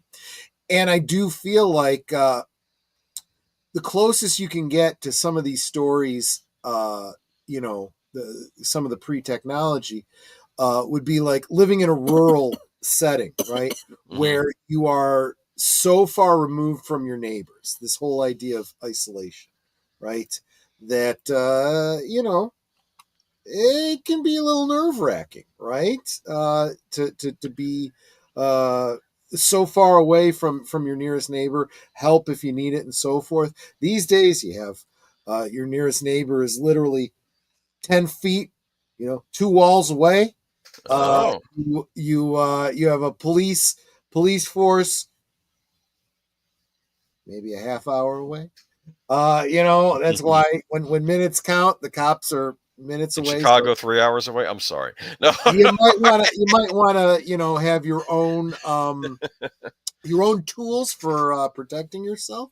But you got cell phones. You've got heck. These days we have recording devices. We have look. You're looking right into my house right now. Yes, it's just a little portion of my house. But if something were to suddenly happen to me, everybody across the country and even overseas might see live what's going on in my house. We're that connected. This is a time before all of that. That sense of isolation can be very, very, very scary. So some of the stories may not have the same impact today, but the fact that they took place then, very much so. So this was in Ireland. That's where this story hailed from. This was a bizarre one because it's all about, well, first, which is the true religion, deism or Christianity? And well, first one that dies will come back and tell the other. Like, what? Right. And then he comes back and says Christianity is the true religion. And then she's like, I need all this proof that you came, that it's not just a dream. And then finally it's like, okay, touch my arm so that everything, and then you have to tie it up so no mortal can see it or something. This is a bizarre story. It is, but this is when was this story written? Do you know? I think the 1700s is where it recounts from. I could be wrong. So we're talking about the intersection of a very superstitious time with the Enlightenment. Right, because deism, right? Because so you have this whole idea of wrestling with, religion and philosophy and so forth. But you can even go farther back. You can even go back to the time of Shakespeare. There are more things in heaven and on earth than are dreamt of in your philosophy, Horatio. Let's face it, Hamlet, at its essence, was a ghost story, right? And this whole idea of as Dickens put it, there may be more of gravy than the grave about you, right? They don't even trust their own eyes. I always love that line. Yeah. That's actually a great turn of phrase. It's actually kind of brilliant. But this whole idea that I am not a superstitious man, I am a man of enlightenment. I'm actually going to disbelieve my own eyes because I cannot reconcile it with logic. And what does Spock say about logic? Logic is just the beginning of wisdom, Valeris, I'm sorry. Valeris, Kim Cattrall. Right. Kim Cattrall, yeah. I remember her in Mannequin. I do too. Okay. And Sex and the City. That's right. You got to see a bit of her in Sex and the City, anyway. But she dyed her hair in that show. Interesting. Okay. Her hair in that show. Would you like to pick one of these random slides, Troy, for the next one? Are there 3 that are showing 3 different ones? There are 3. These are 3 different ones. You can pick. These are not. These are different stories. I'll let you pick. This one looks kind of creepy. All right. Yeah, this from the same book. This is an interesting one. Give me a moment. Real quick, I want to say hi to Zombie Box Reviews. Great channel. Please make sure you are subscribed to it. Yeah, of course, subscribe to everybody that you see in the chat. Gorilla's Random Thoughts, well, formerly known as Gorilla's Random Thoughts, Gorilla's Censored Thoughts right now, is also a great channel, but make sure that you're subscribed to Zombie Box Reviews. He is good people. So tell us about this one. This looks the Salem Wizard Trial. I was just going to say this one looks like it takes place in colonial America. Yeah. So this is so let's go ahead. This is from the same book, Chasing Ghosts. All right. Salem witch trial left many innocent women dead in the late 17th century. Some men too. Yes, well, we're going to get into it. One victim okay. stands out among them, 81-year-old farmer Giles Corey, who was accused of being a wizard in 1690. Wait, this is a true story. Yes, yes. Wow, okay, there's go ahead. more to it. I'm going to get to it. There's a ghost Sorry thing in about it, that. too. No, it's all right. It's all right. I figured I'd show a creepy Puritan-looking guy in the background. Yeah. Okay, 81-year-old farmer Giles Corey, who was accused of being a wizard in 1692 and refused to stand trial. Had he entered a plea, he would have forfeited his property and his family would have lost their inheritance. Corey was already going to lose his church-going wife, Martha, who'd been convicted of witchcraft and was sentenced to be hanged, so he opted for death. The accusation against Corey had been exacerbated by the words of a ghost who'd appeared to Ann Putnam, a meddling teen known for accusing more than 60 people of witchcraft. Yes, the supposed spirit was that of a farmhand Corey had allegedly kicked to death in 1675 for stealing apples. The murderous farmer apparently weaseled his way out of jail time and paid a fine despite standing trial. Young Anne shared her spectral vision with her father, who took the liberty of writing a letter to one of the witchcraft trial judges detailing the notes provided by the apparition. Whereupon there appeared unto her, she said, a man in a winding sheet who told her that Giles Corey had murdered him by pressing him into death with his feet, but that the devil there appeared unto him and covenanted with him and promised him he should not be hanged, began the missive. It's all reading, recognizing this? I'll keep going. Yeah, no, there's nothing wrong with. Okay. I mean, some of these stories I'm going to have heard. There's nothing wrong with that. Yeah. Anne's indictment may have simply been based on local stories she'd heard, forcing Corey to finally pay the price for the crime he committed without the use of wizardry 17 years earlier. The judges accepted the ghost's testimony, possibly to make amends for having let the old man get away with murder, or possibly because in a world believed to be full of witches, why not believe in ghosts? These delusional lawmen also decided how to allow the devil to keep his word. Instead of hanging the so-called gallows hill, it was determined that Corey's death would mirror that of his victims. The chosen method was called pressing, a torturous punishment that involved piling heavy stones atop a board laid across a person's chest. More weight, Corey cried defiantly as his accusers this was a badass dude. Let me tell you. And in his 80s doing this. I remember the first time I heard this story, and I'm like, dude, God bless you, you know? Corey cried defiantly as his accusers watched. The sheriff shushed him with his cane, shoving the supposed wizard's protruding tongue back into his mouth as he died. Local legend has it that Corey became a ghost as well. Some believe he haunts Salem and emerges whenever disaster is about to strike the town. One account in particular claims Corey was seen floating through the cemetery the night before the Great Salem Fire of 1914. With its dark history, Salem is certainly rich with lore, but according to the Salem Witch Museum's Assistant Director of Education, Jill Christensen, the ghost of Giles Corey is nothing more than an invention from the 1970s. The tale has been traced back to Robert Ellis Cahill, an ex-sheriff of Essex County, Massachusetts, and the author of numerous books on New England history and folklore. None of it is true, Christensen says. If only those words had been believed in 1692. Yeah.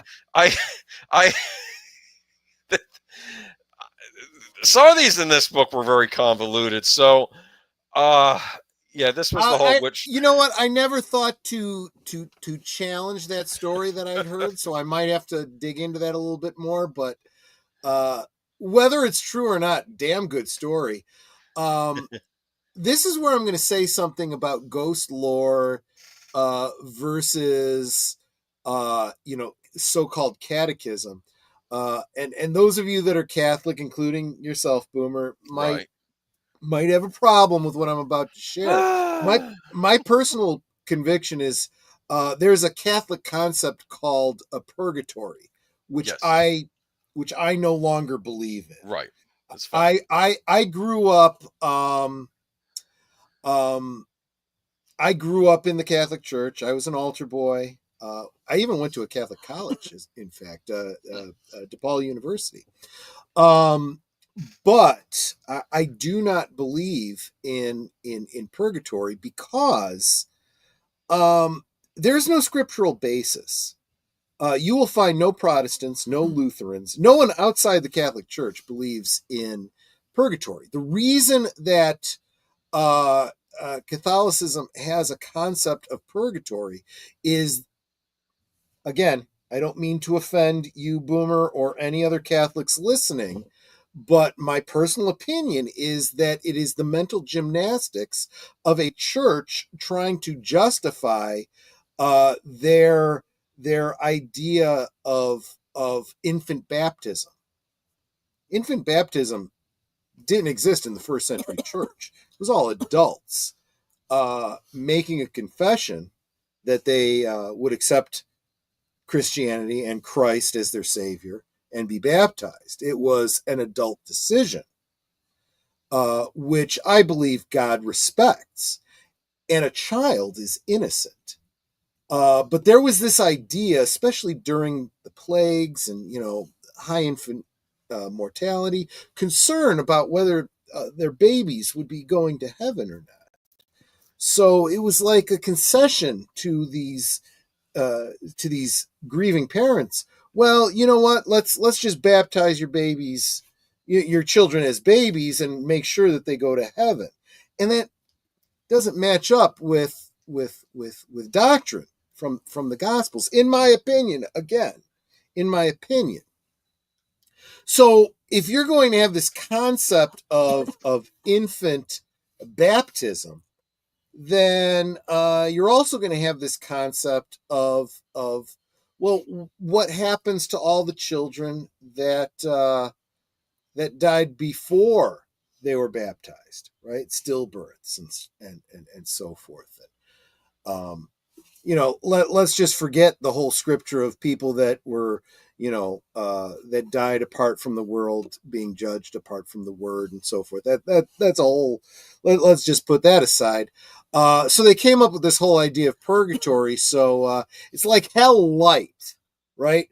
You're not bad enough to go to hell, but you're not sanctified enough to go to heaven. So you're going to spend some time in purgatory, and you're going to burn off your sins, and then you can go to heaven. Well, yeah, nice story. Great story, bro. But is there a scripture that supports that? No, there's nothing like that in the Bible. My personal thought is, what if there is something like purgatory, but that's these spirits that have some unfinished business, right?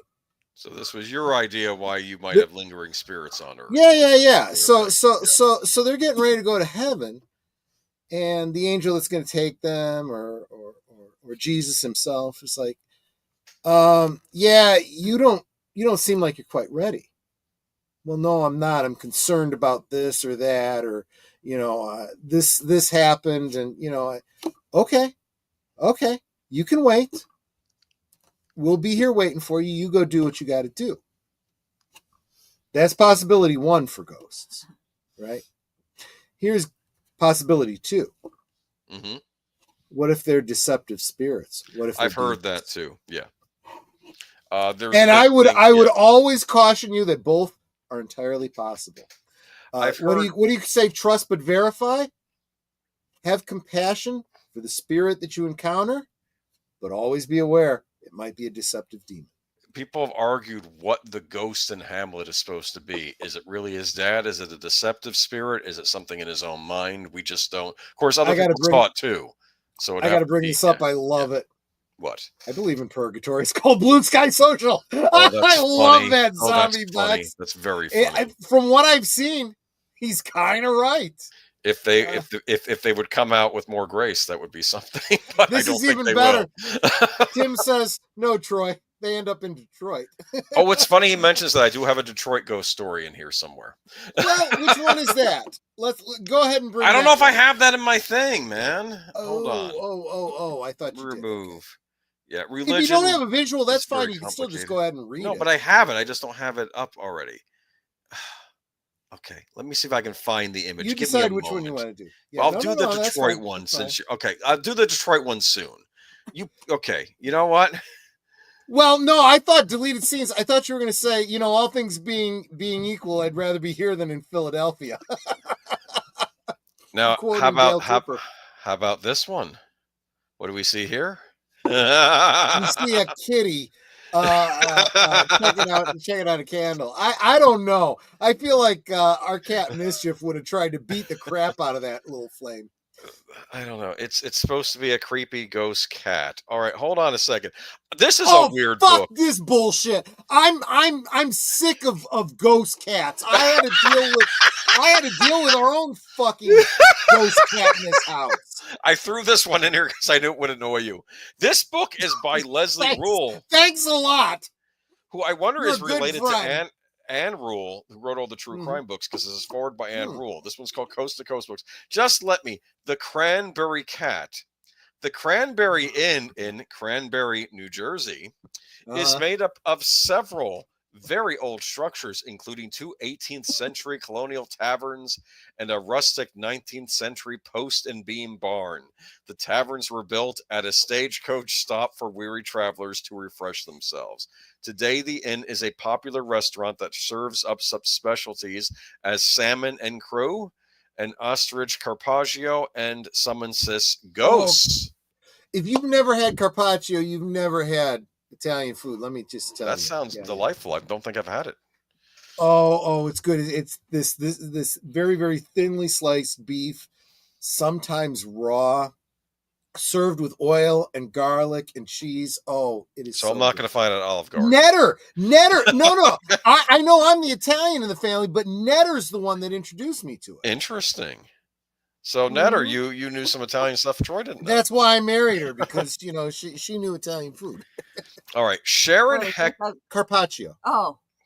Oh gosh, the first time I had it, it was wonderful. Yes, it's thinly sliced beef. I mean, so you can can read a friggin' book through it. But every other time I've gotten the stuff, nobody has sliced it right. It's always been too thick. It's always too thick. It's like, I don't want sashimi. Well, I want keep in mind, she lived downtown. Those of you that were here for the About Last Night rewatch, we talked about where her apartment was, where she lived in Chicago and whatnot. There was this great. Do you even remember the name of that restaurant? It's not there anymore. It doesn't exist now it's anymore. Well, last time I saw it was a bank. It was the restaurant that we actually ended up having our very tiny wedding reception there. This is not entirely off topic. I believe this is the kind of talks that people would have around a fire at Christmas time. And then it closed, became a different restaurant. So like when we went there, it was Italian. It closed, reopened as a Mexican restaurant. Yeah, they had good food there too. Yeah, closed and reopened as kind of like a coffee shoppy type place. Never went there for coffee. Closed and reopened as a pharmacy. Like a little corner drugstore type place. Closed again, reopened as a bank. That was the last time I saw it. I don't know what it might be now. Yeah. And this was all in the space of like 3 years. She lived right around Elm State. Yeah. There's a lot of bars down there. Yeah, I lived on Elm, and then the cross street was State Street. And if I walked But Rush Street was just, a jog off. Yeah. And if you walk down, technically it was like a half block. That's where all the bars were. And so if I felt like it, I could go down there and get bombed off my butt and just stagger the half block home. She was the first one to get me drunk. Yes, I was. Just saying. Yeah, there was a place there called the Alumni Club, and they used to have these really great, what do you call them, quesadillas. So I used to love going in there. First time I ever had a quesadilla. And stuff. So I imagine that first night you had, so you said, wow, wouldn't it be great if we could do this on a Friday and just call it last call? And Yeah, primordial Troy last call. thinking Good ahead point. No, I before- mean, one of the things I was alluding to was when we had our About Last Night watch party. I was talking about this pub on Rush Street, right? Yes. Where all the bars were. Was Mother's. That's the featured bar in the movie, and we went there a number of times. Yeah,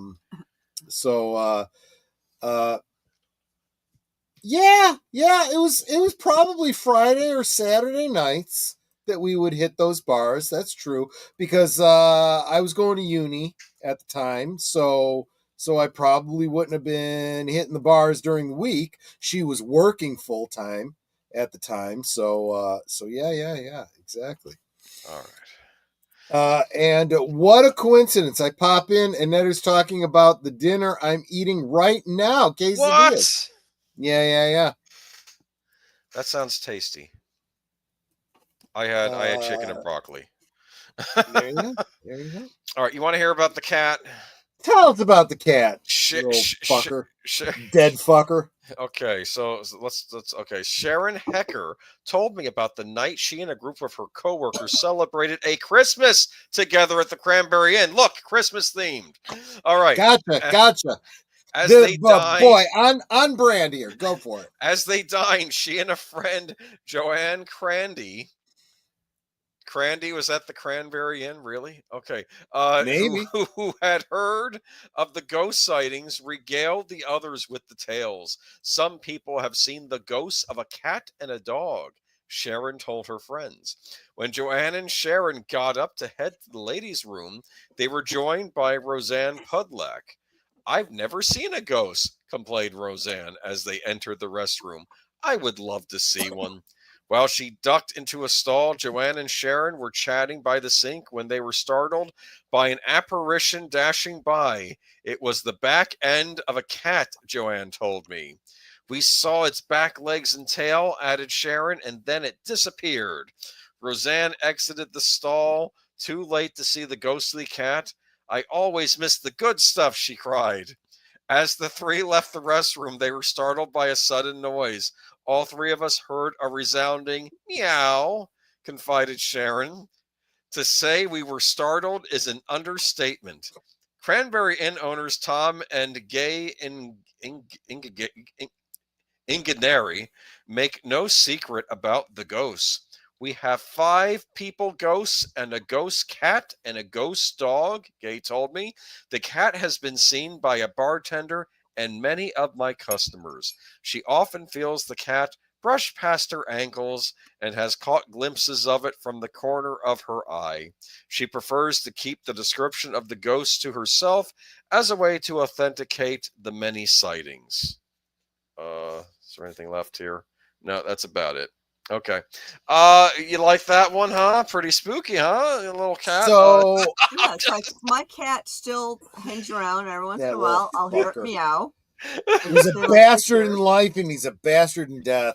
I picked that out because I know you guys about it. I know. Yeah, it's like you know my office door will squeak when I have it shut. That's usually me, sweetie.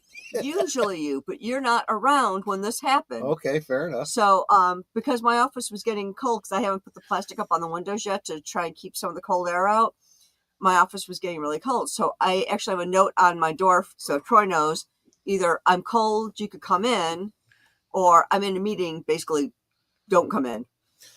And so I closed it. Yeah, I pull it to, so I don't shut it all the way. I pull it so it's ajar.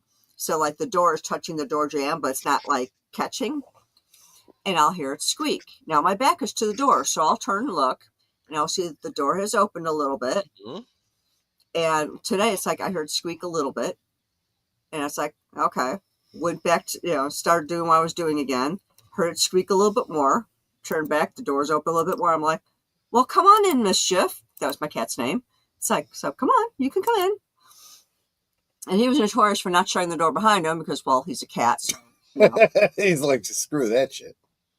Hey, some animals will know how to shut a door behind them. Mischief just was like, no. I don't care. Yeah. So, yeah, apparently Mischief came to visit today and kept pushing open my door. for those of you that are big Ghostbuster enthusiasts, this ghost story that Age Boomer just shared, this cat ghost would be a Class 6 spectral apparition. Just sharing, because I know my Ghostbusters lore.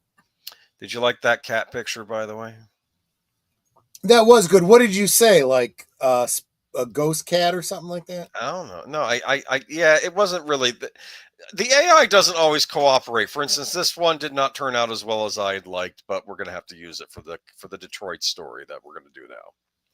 So, Samuel Proctor, I watch It's a Wonderful Life every year, and on this year, Christmas falls on a Wednesday, so Wednesday is going to be our day. We're going to do what we did on Thanksgiving. We're going to have all Christmas films. So chances are we will probably be doing It's a Wonderful Life, if not Christmas Eve, on Christmas Day. So if you want to join us for that, that would be a lot of fun. All right. So this next story is about the curious figure of Nain Rouge, a mysterious red dwarf that's haunted Detroit for more than 300 years. If Daniel Detroit, Michigan? Yes, I believe so. I've never heard this one before. Okay, go ahead. Detroit, is there a Detroit in Canada? I don't know. I mean, well, there's a Springfield in literally every state in the U.S. Ghost stories of Detroit. The focus. Yeah, this is Detroit. This is our Detroit. Yes. Okay. Yeah, because it was mentioning Chicago a minute ago. Oh, I dropped the book on the floor. Take your time. Find the stream is ruined. Yeah, this is why you use the little tab. Don't feel bad. I'm on my second butter rum, and I'm feeling no pain.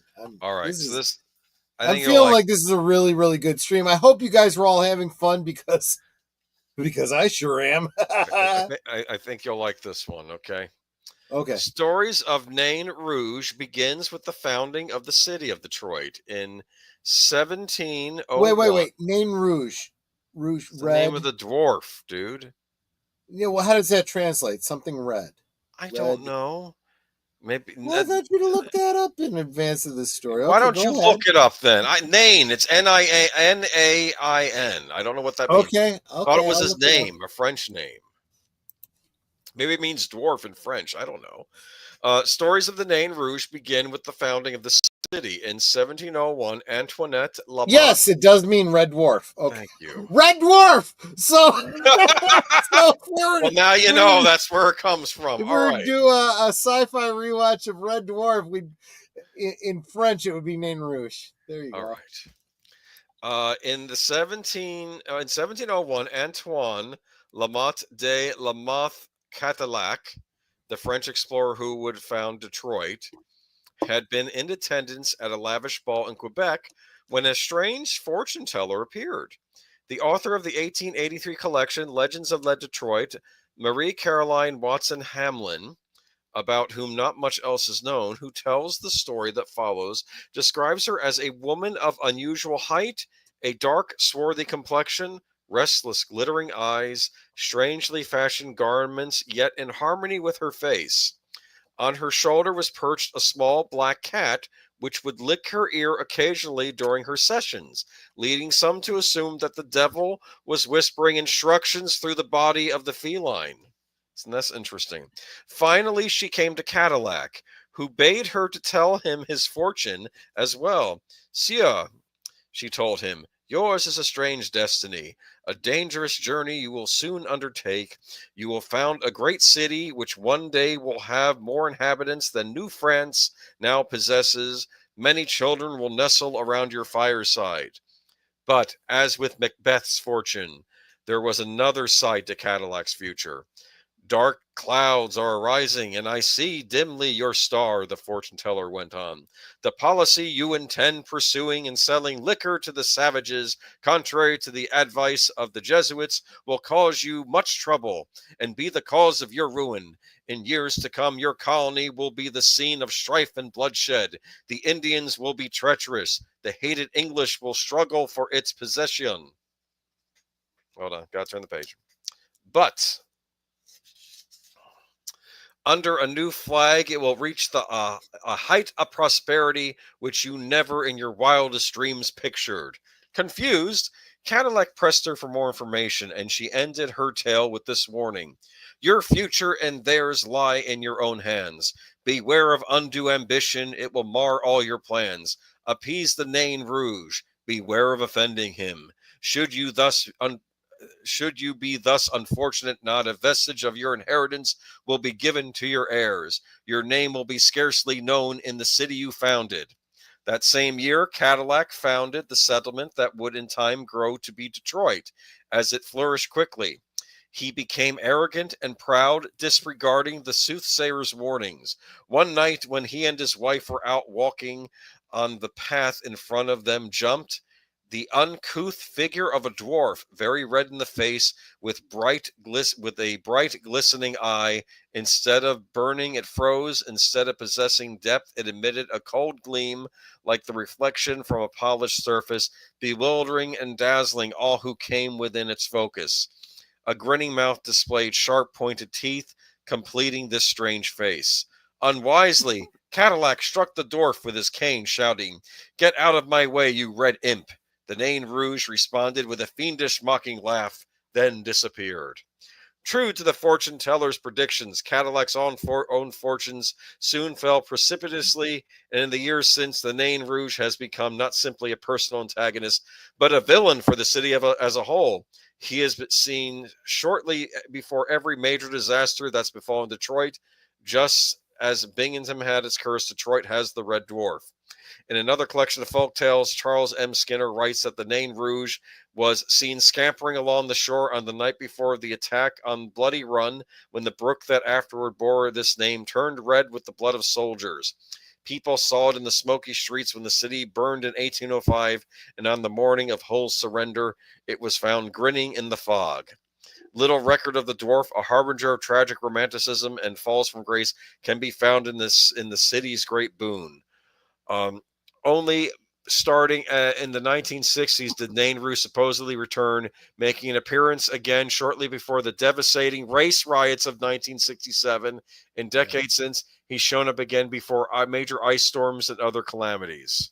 What do you think, huh?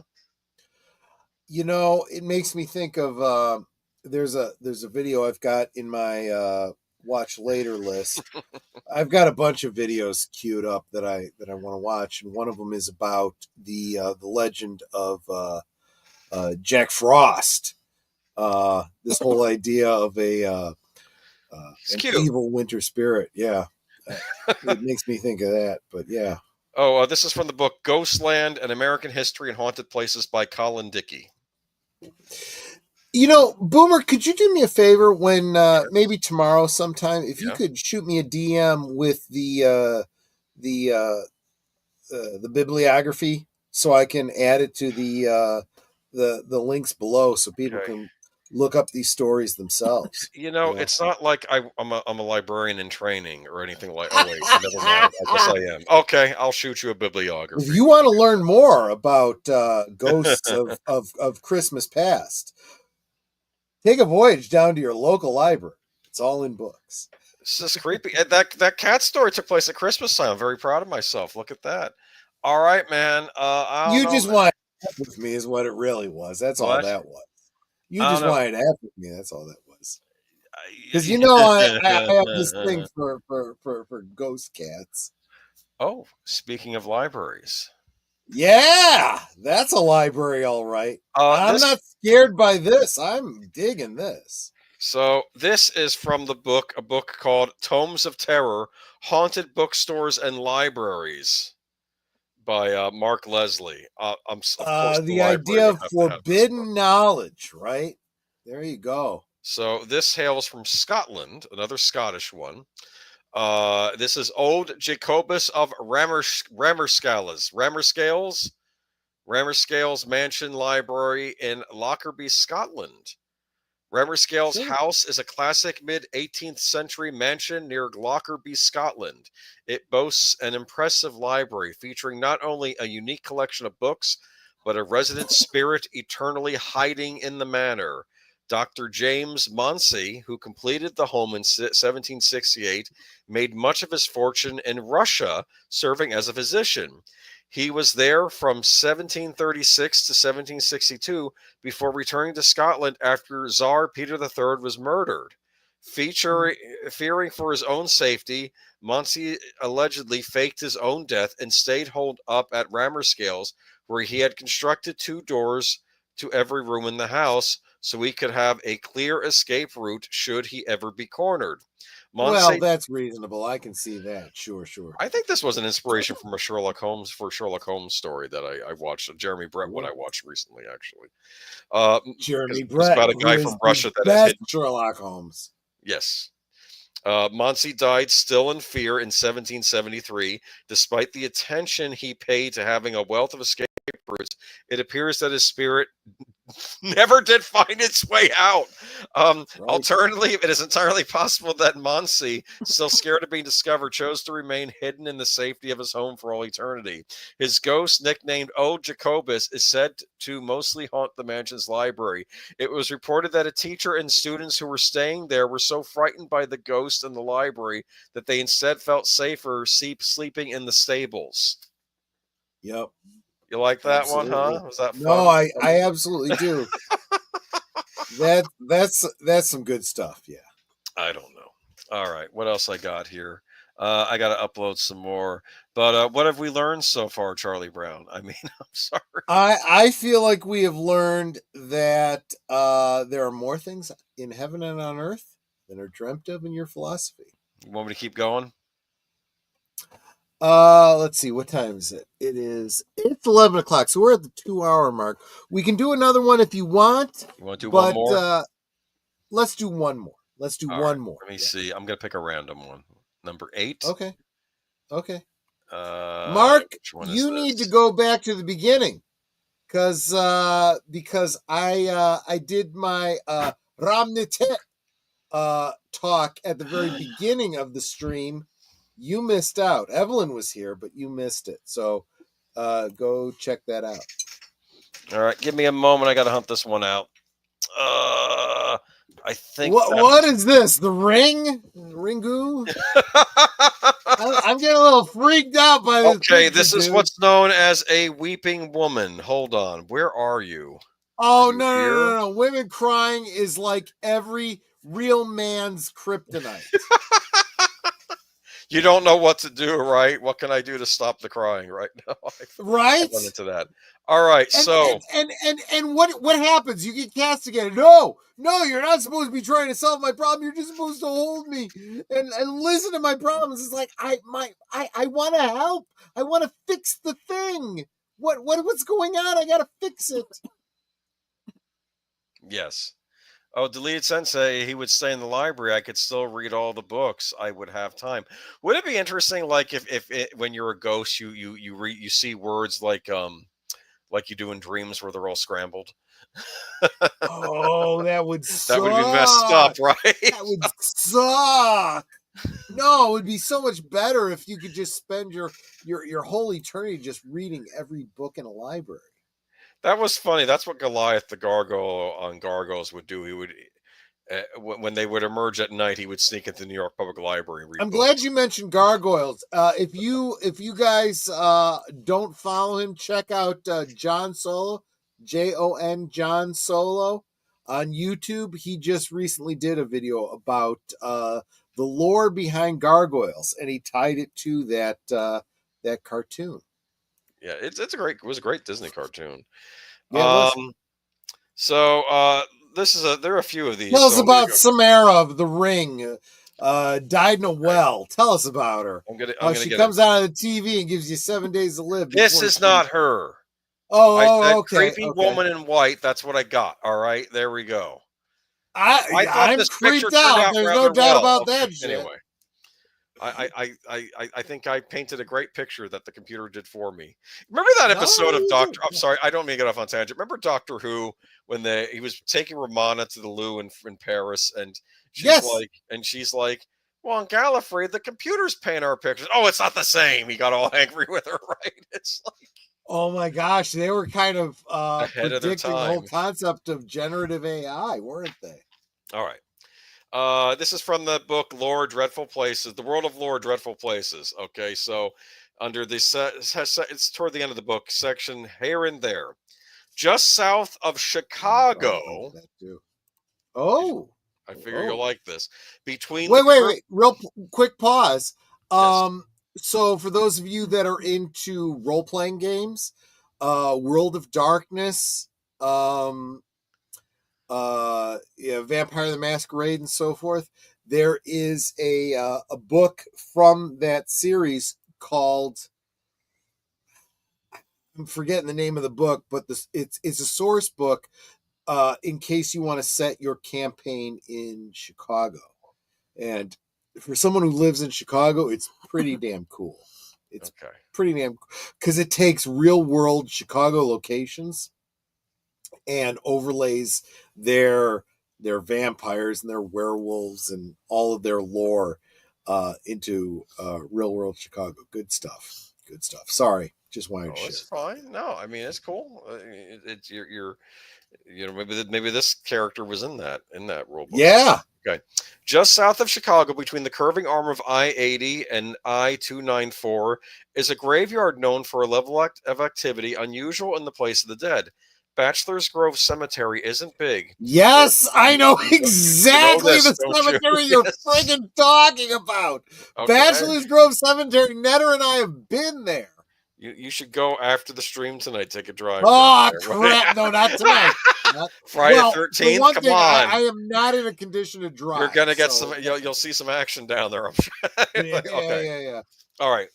In unusual, Bachelor's Grove Cemetery isn't big. There are only 82 plots there, and many of those have never been used, but that hasn't stopped the stories. It's said that the famous gangster Al Capone used to use the pond nearby as a dumping place for the bodies of those he had killed. Other rumors I've seen the pond. It's covered in algae. It's kind of gross, but there are probably some bodies down there. Okay. I never went swimming in it, so I have no idea. Hey man, I bet those old gangsters. Let me tell you. So real quick, they probably had gold necklaces and rings. You could probably go down there and get a bit of money. Let me give you a background on this. This is not a cemetery like it's upkept. You can go and visit bodies there. This is an old, abandoned, not upkept cemetery. It's kind of a bunch of disarrayed stones in a forest preserve is what it is. And if you park your car in the forest preserve parking lot and walk down the main path and then leave the main path, you can walk and find this area. It's been gated off, but you can get there and you can see it. You can walk amongst the stones. I guess kids have done a bunch of crazy bullshit because you find all kinds of like burnt candles and stuff like that. I mean, satanic rituals. That's what it says here. Now, the one that gets me is we were there visiting, and someone had left an unopened bottle of beer next to one of the graves as a tribute to the deceased. Whoever was there, yeah. Pardon my language, some asshat was walking through the cemetery, goes, "Oh, look, beer," grabs the bottle, opens up and starts chugging it. And everyone's just looking at him like, what the frack is wrong with you? Yeah, just remember, something left for the dead, don't touch it.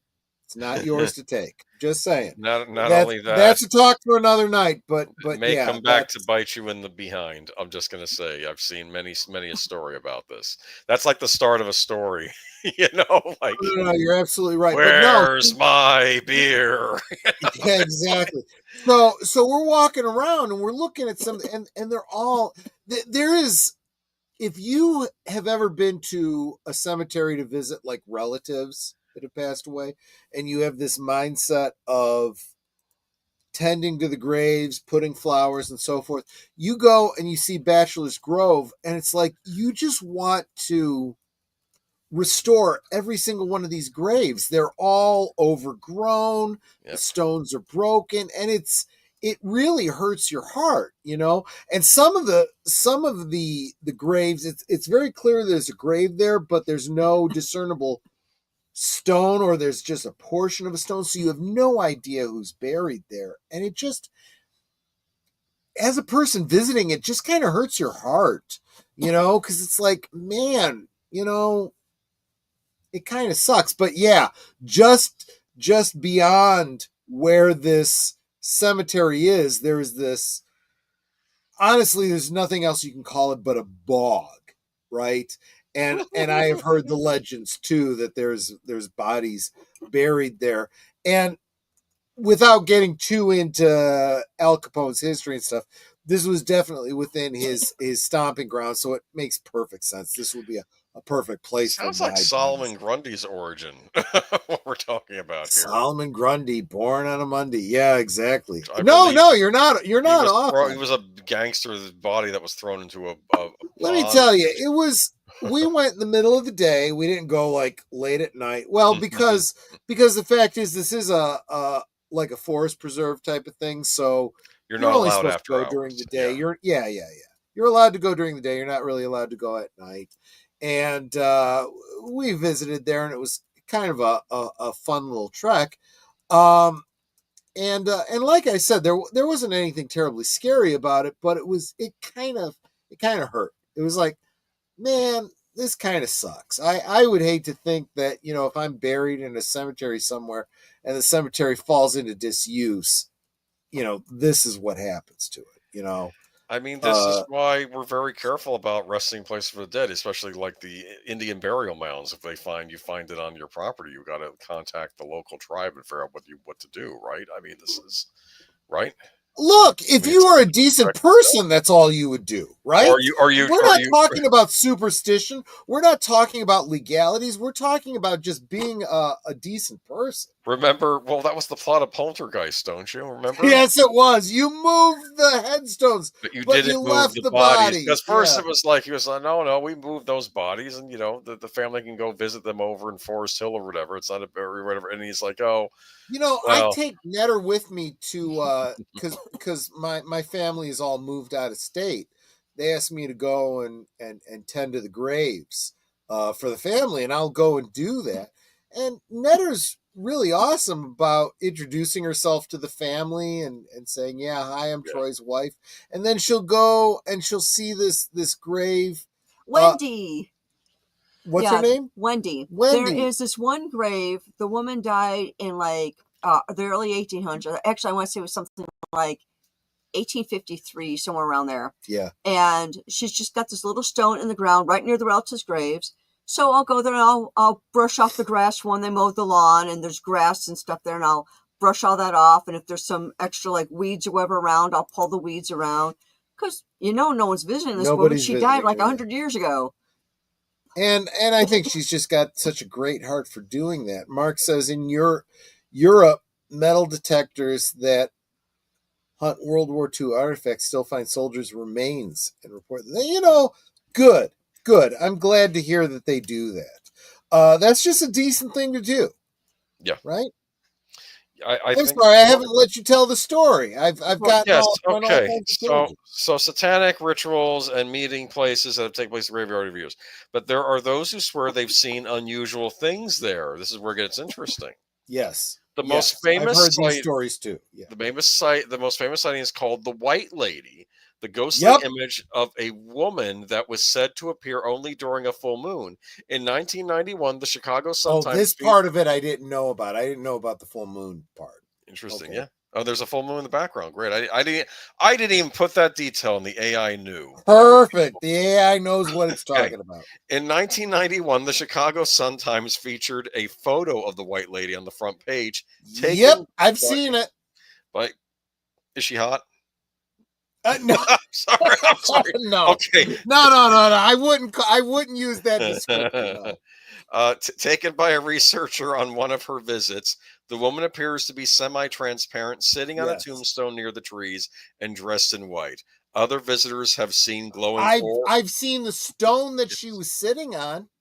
I didn't see her, but I saw the stone she was sitting on. And you decided, I don't believe in this story. And then you unzipped your pants and relieved yourself. No, I was totally open to the possibility. Absolutely. I'm sorry. I'm just thinking of like a horror movie thing where someone does something really stupid. It's just, Anyway, I would encourage everybody. There's a movie. Oh shoot! It's called The Grave Dancers. No. There's a movie called. I think it's called Dolls. I think it's called Dolls. It's one of those B films where the story is that a bunch of people come to this house. This old couple live there. It's a storm, so they're looking for shelter. Their cars have either broken down or whatever. And there's these two teenagers that are real assholes, and when they get killed, you think, good, they deserve to die. And then there's, a kid, and there's her parents and so forth. And there's one guy who's an older guy who's, I feel like the audience insert, or maybe it was just me insert. He's like an adult, but very childlike. Right. He loves a kid at heart. Yeah, he's a kid at heart. Exactly. Oh, so Troy. Yeah, exactly. And the whole thing is that there are these dolls that live in the house that are like protecting the old people, the old couple that live there, because they're the ones that, I don't know, created them or whatever. And anyone that would hurt them, they fucking murderize them, right?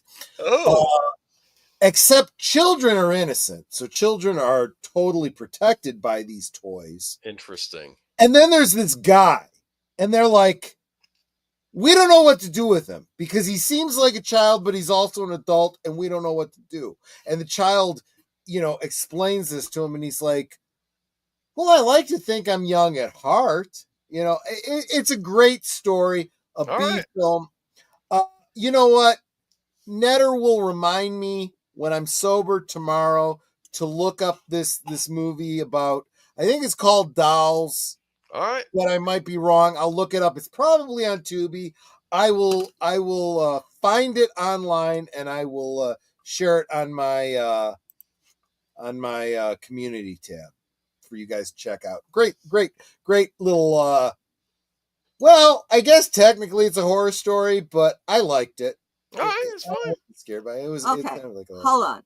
Here is a synopsis. Okay. Oh, she found it. Oh, of course. You're Osmos. Dolls is a 1987 American horror film directed by Stuart Gordon. Yep, this is it.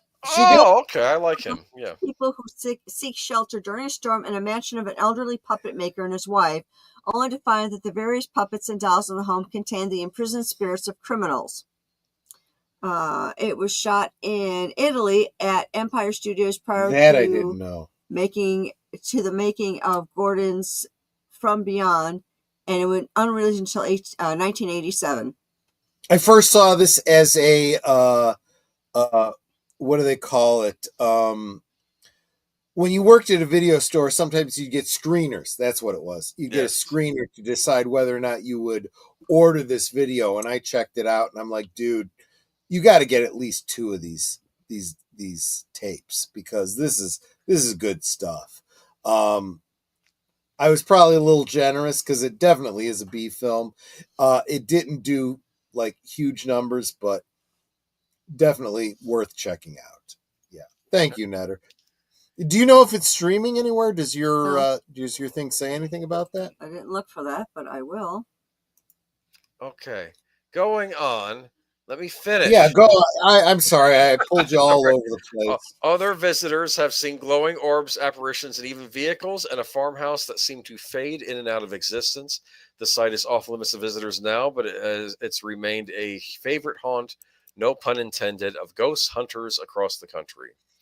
And they have other ones in here too. There was a Columbus, Ohio, where there was an outbreak of smallpox, moved through a Civil War POW camp. Camp held close to 10,000 Confederate soldiers, and thousands of them died from an epidemic. As a result, the Camp Chase Confederate Cemetery was reformed, unusual in that the site is so far north into Union territory. And then miles away in New Madrid, Missouri, a Confederate sympathizer went with his young daughter north to avoid destruction caused by the war. Louisiana Briggs settled in Ohio. Excuse me. Apologies. Is right, and eventually married a Union veteran, but she apparently never lost touch with her Southern roots.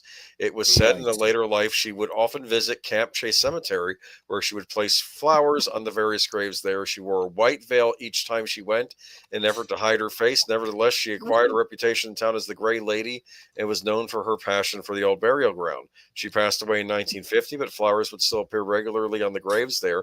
Visitors to Camp Chase have heard the sound of a woman quietly weeping, while others have seen the figure of a woman in a veil. Something drew Louisiana Briggs to that location. That much is clear. According to the stories, though, she never left. And yeah, there are a few others of these too. But there's a lot of stories about white ladies all over the world, actually. Yes. So the idea of a localized one with a name that's pretty cool. That's pretty cool. I gotta tell you though, man, maybe you gotta stop by there. Maybe the next Friday 13th or something, or you just go and you go, hey, white lady, this is my grave now, and you're gonna pull the tombstone out and take it home with you and see what happens, huh? Maybe that mysterious farmhouse will appear during a heavy rainstorm. We have to go in there for shelter. Yeah, that's part of the whole Bachelor Grove story. Yeah, good Adele's is available for free on Pluto. I just dropped the link actually. So anyway, so check out that movie because I recommend it. I enjoyed it. Love to know what you guys think about it. If you watch that movie and you have any thoughts on it, leave a comment in the comment section below. I'd love to hear what you thought about it. This was one I saw when it was first released, actually before it was released on VHS, because I got the screener on that one. And I recommended to my video store. Yeah, get a couple of these. This was a good movie. So there we have it, man. If you like ghost stories, check out your local public library. Guys, ghost stories are the heart of folklore, right? I mean, there are always new ones being created too. I know it might in your mind kind of clash with the whole concept of Christmas, but you got to keep in mind that before there was a Christmas, before there was a Jesus Christ, right?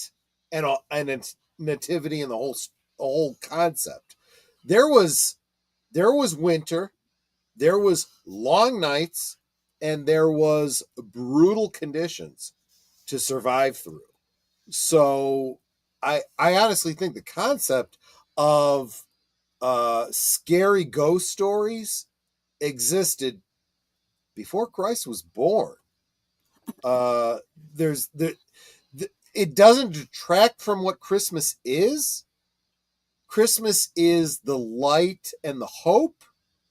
But you need that contrast. What is it the hope against? It is the darkness. It is the long nights. It is the fragility of human life, right?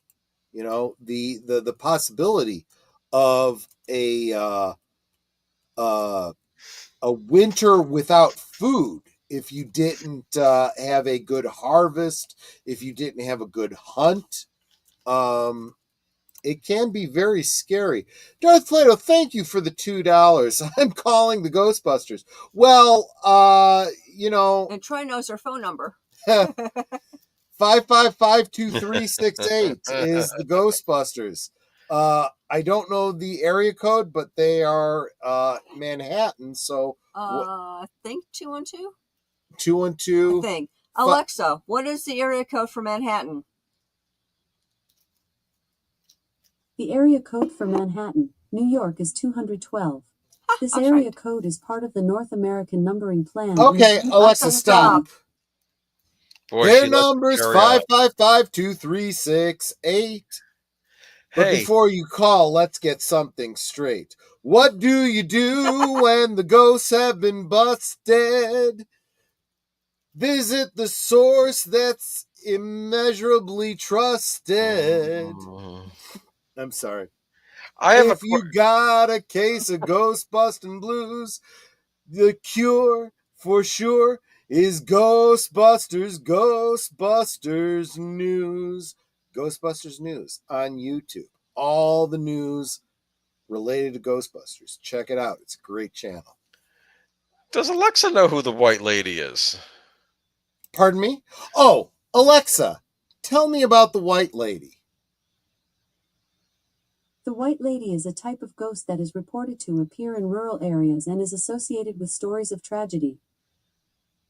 Wow, that's pretty general, but it kind of covers it. Okay. And if you are interested in the Gray Lady, what was the name of that show that we used to watch, Netter? Oh, The Good Witch. Yes. The Good Witch. Those of you that are into, what was that? Was that the Hallmark Channel? Yes. The Hallmark Channel, The Good Witch, The Story of the Gray Lady. Interesting story. Yeah, I'm calling the Ghostbusters. Darth Plato, we are way over the goal that I had for tonight. Thank you everyone who contributed. You know what? Just for the heck of it, I think I feel like I should call everybody out. So we got Geek Flag, Deleted Scenes, Curtis Selby, Connie Cleary, Space Fraggle, Geek Flag, Curtis Selby, Space Fraggle, Geek Flag, Space Fraggle. You guys are wonderful. Geek Flag and Darth Plato. We will absolutely be having a viewing of the Klingon Christmas Carol.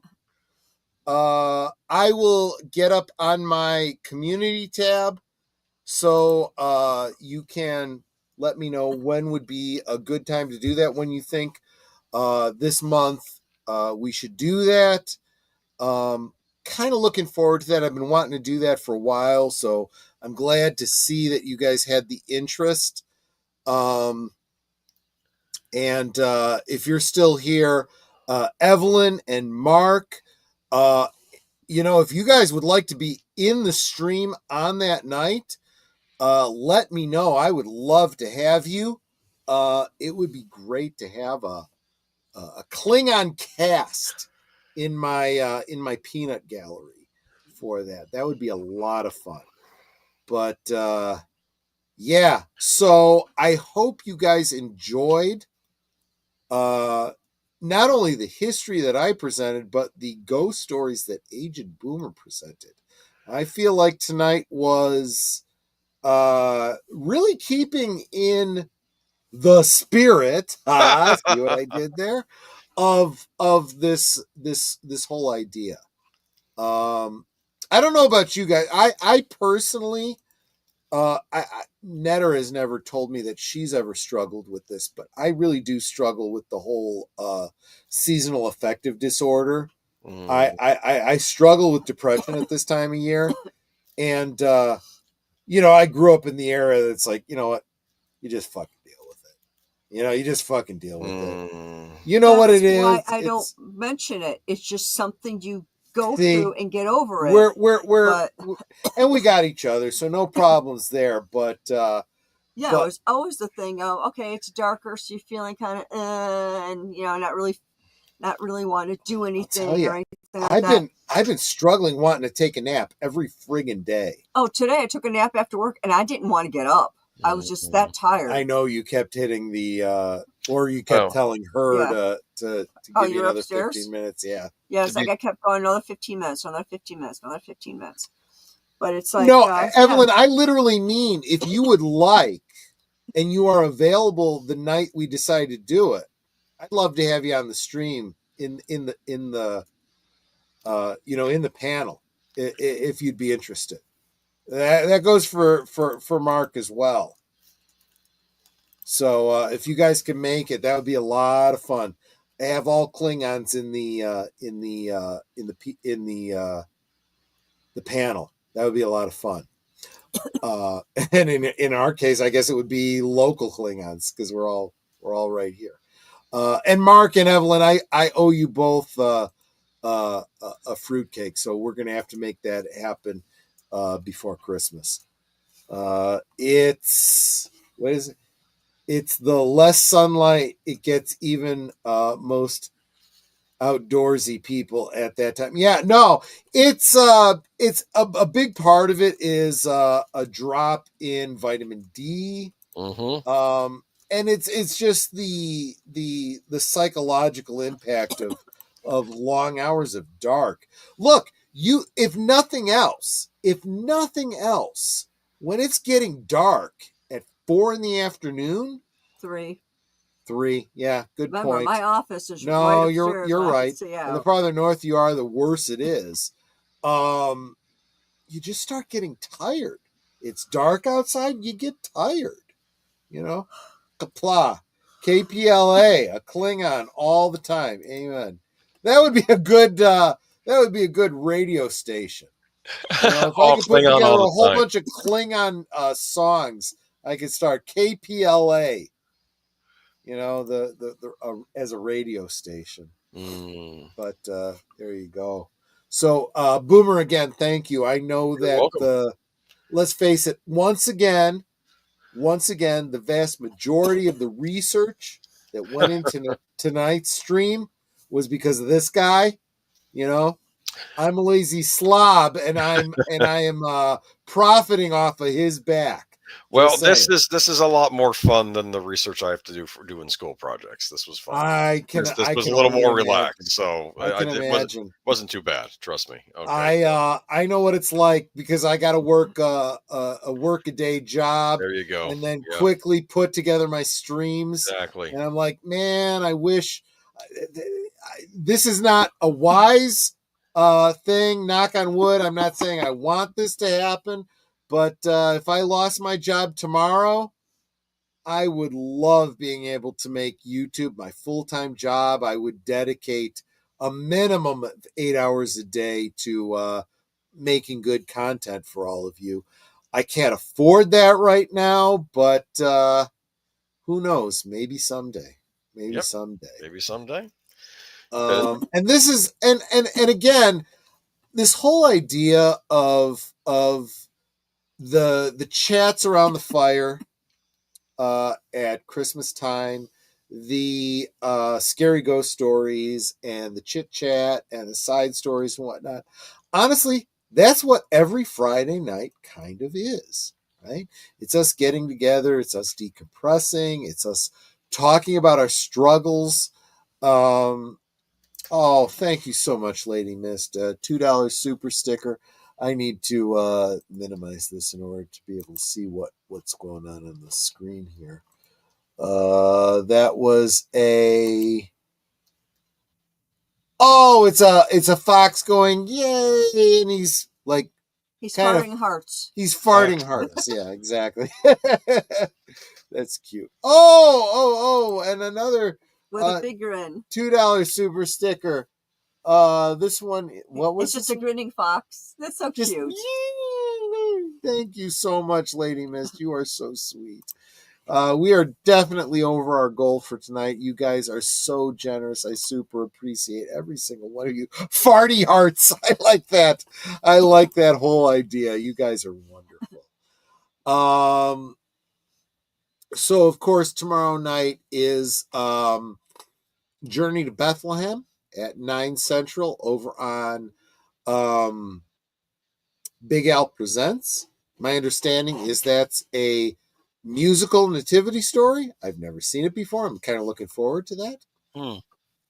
Sunday is All Deleted All the Time with his Western cinema, with his unscripted, and then we have Geeky Geezers at 8 Central, 9 Eastern. We'll be talking about a lot to talk about. We'll be talking about a lot of stuff.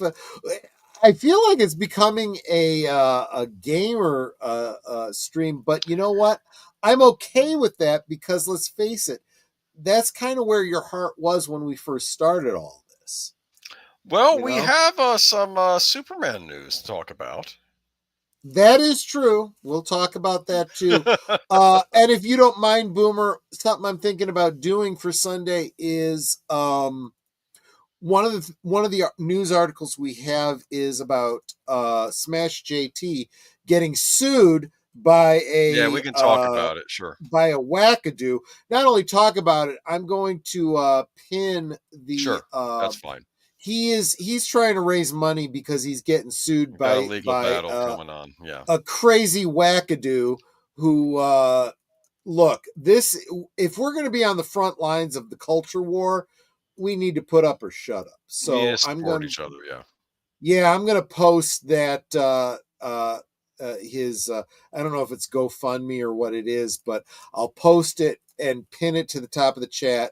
And anything that you can do to support the stream, put it towards chat to Smash JT for his legal fund. Okay, and that's Sunday. Monday, I haven't decided what my films will be for Monday, but we're probably going to start getting into some holiday. You know what? Based on what we talked about tonight, maybe I should make them scary Christmas. So maybe I'll do Nightmare Before Christmas and Krampus. There you go. Maybe I'll do that on Monday. So I think that kind of fits with what we were talking about tonight. Yeah. Then Tuesday, again, I'm forgetting the name of the episode, but Blake 7, episode 1 of season 2. We were left on a cliffhanger with Aurak predicting the destruction of the Liberator. He said the ship will be destroyed, and it is a certainty. So we will find out what that story is at 9:30 Central, 10:30 Eastern on real quick, no Western cinema or The Other Side of Midnight on Sunday, but unscripted will continue at 8 p.m. on Sunday. There you go. So that is Blake's Last Call presents Blake 7. Which brings us to Thursday, where my special guest will be Kartan, the Klingon cleric. Yep. We'll be talking about his channel and what his plans are for the future. There we go. So that's 9 Central, 10 Eastern on Thursday. That brings us around to next Friday. We will talk in the backdrop about what we'll do next week. This was a lot of fun, guys. I had a great time tonight. I super appreciate all of you guys.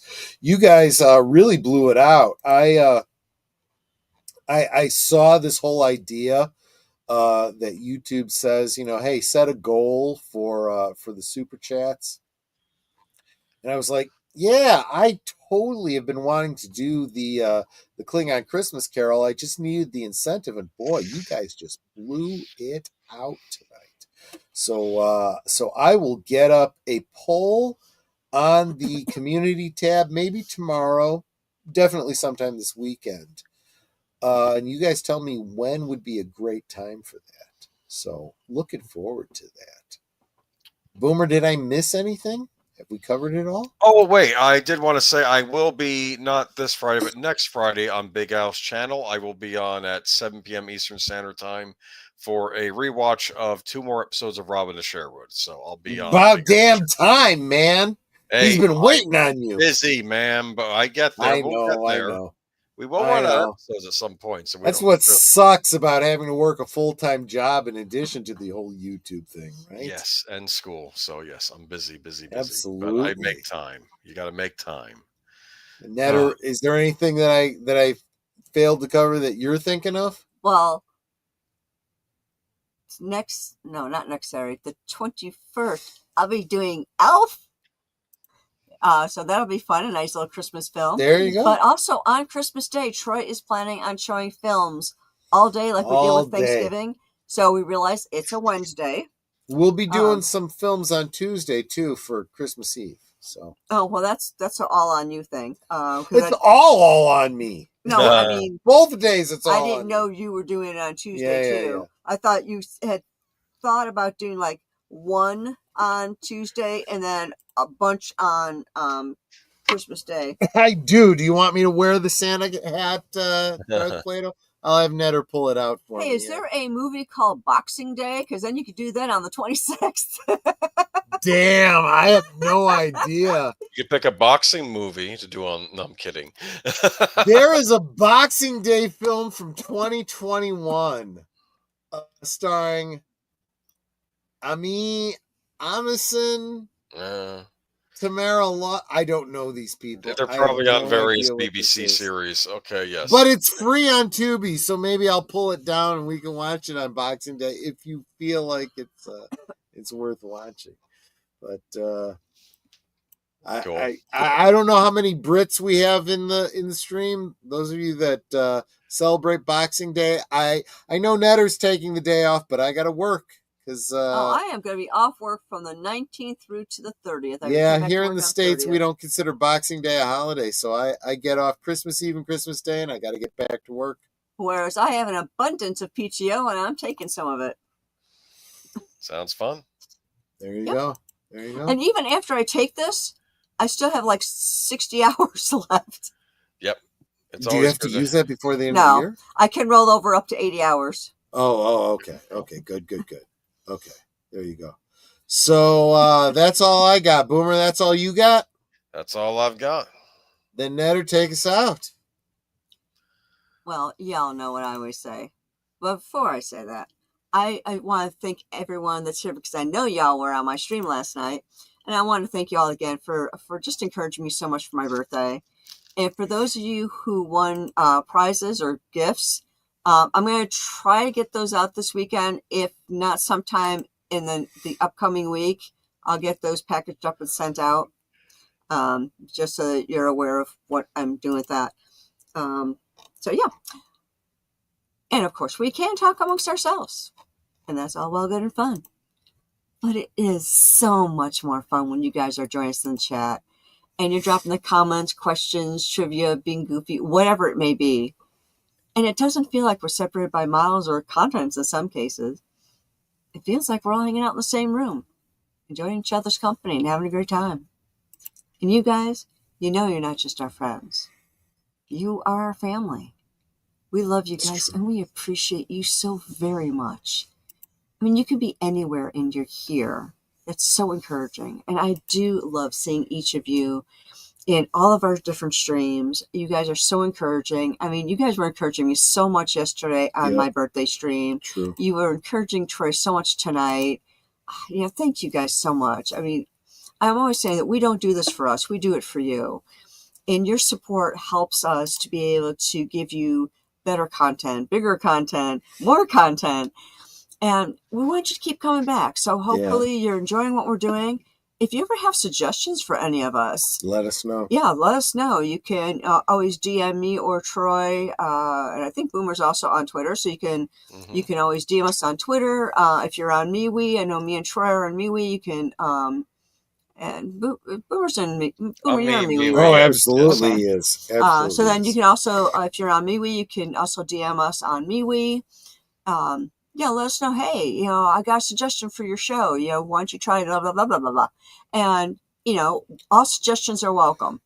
If it's something that we don't think is doable, it's still a great suggestion because maybe it's something you suggested for me, but I don't think I can do it, but maybe Troy can, or maybe Boomer can, or something like that. So thank you all so much for being so Osmo. And you are the Osmoist group that I've ever met. Yep. Thank you for just the way that you encourage us and support us. And until next time, which will be over on Big Al's channel. And of course, I'll delete scenes things first. But then Big Al's channel for, what was the name of that movie again? Journey to Bethlehem. Journey to Bethlehem. Good night and God bless. Thank you, everybody. You guys, you know, when she talks about you guys being our family, it's, you know, maybe it's a failing on my part, but you guys, we have more contact with you than we do with our own family. You know, here's a good example. I have two sisters. My parents are both dead. My older brother's dead. We have another sister. We don't know if she's dead or alive. She went no contact with the family like 25 years ago. We don't know why. So I don't know anything about her. So technically I have two sisters. On my birthday, the sister that's right above me, she's 4 years older than me. She not only texted me happy birthday, she did a Facebook post to me for happy birthday. Now, I'm not on Facebook a lot, but I went there because I expected that some people would leave me birthday wishes. So I went there just to, you know, give them a little heart and say thank you. Whereas my older sister, she's 8 years older than me, didn't hear anything all day until like 6 p.m. And she probably had an oh crap moment, went, oh, I better go wish my little sister a happy birthday. Well, it's like, really? Really? Yeah. Her sisters, she's an afterthought. Her kids don't.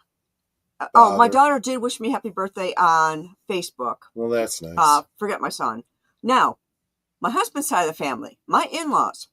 I got a birthday card from my mother-in-law like a week before my birthday. And what was interesting is that on the same day, I also got one from his uncle and aunt. His mom called me on my birthday because she always does. It's like his family is more involved with me than my own family. Yeah. And you all are more involved with me and Troy than our own families. You guys encouraged her so much last night on the stream last night. You're coming in here, wishing her a happy birthday here. This is what I mean. You know, they say that friends are family you choose for yourself. Right. That's what she means when she says you guys are family. It's absolutely true. So thanks for indulging us as we chit chat about these holiday related things that we find interesting. We hope you found them interesting too. I hope you had fun. I am blitzed off my ass, and I'm going to end the stream now. So thank you, everyone. Have a great one, and I hope to see you on the next one. Bye-bye.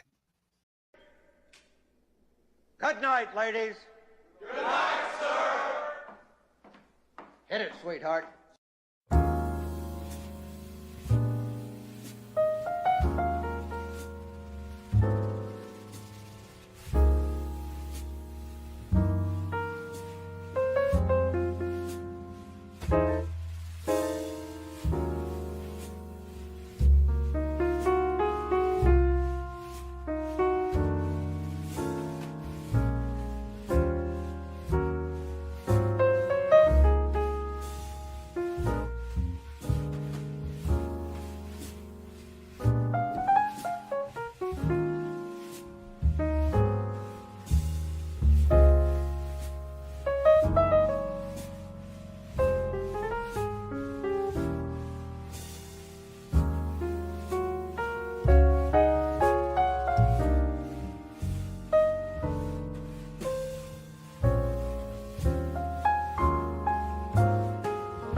So we were just kind of looking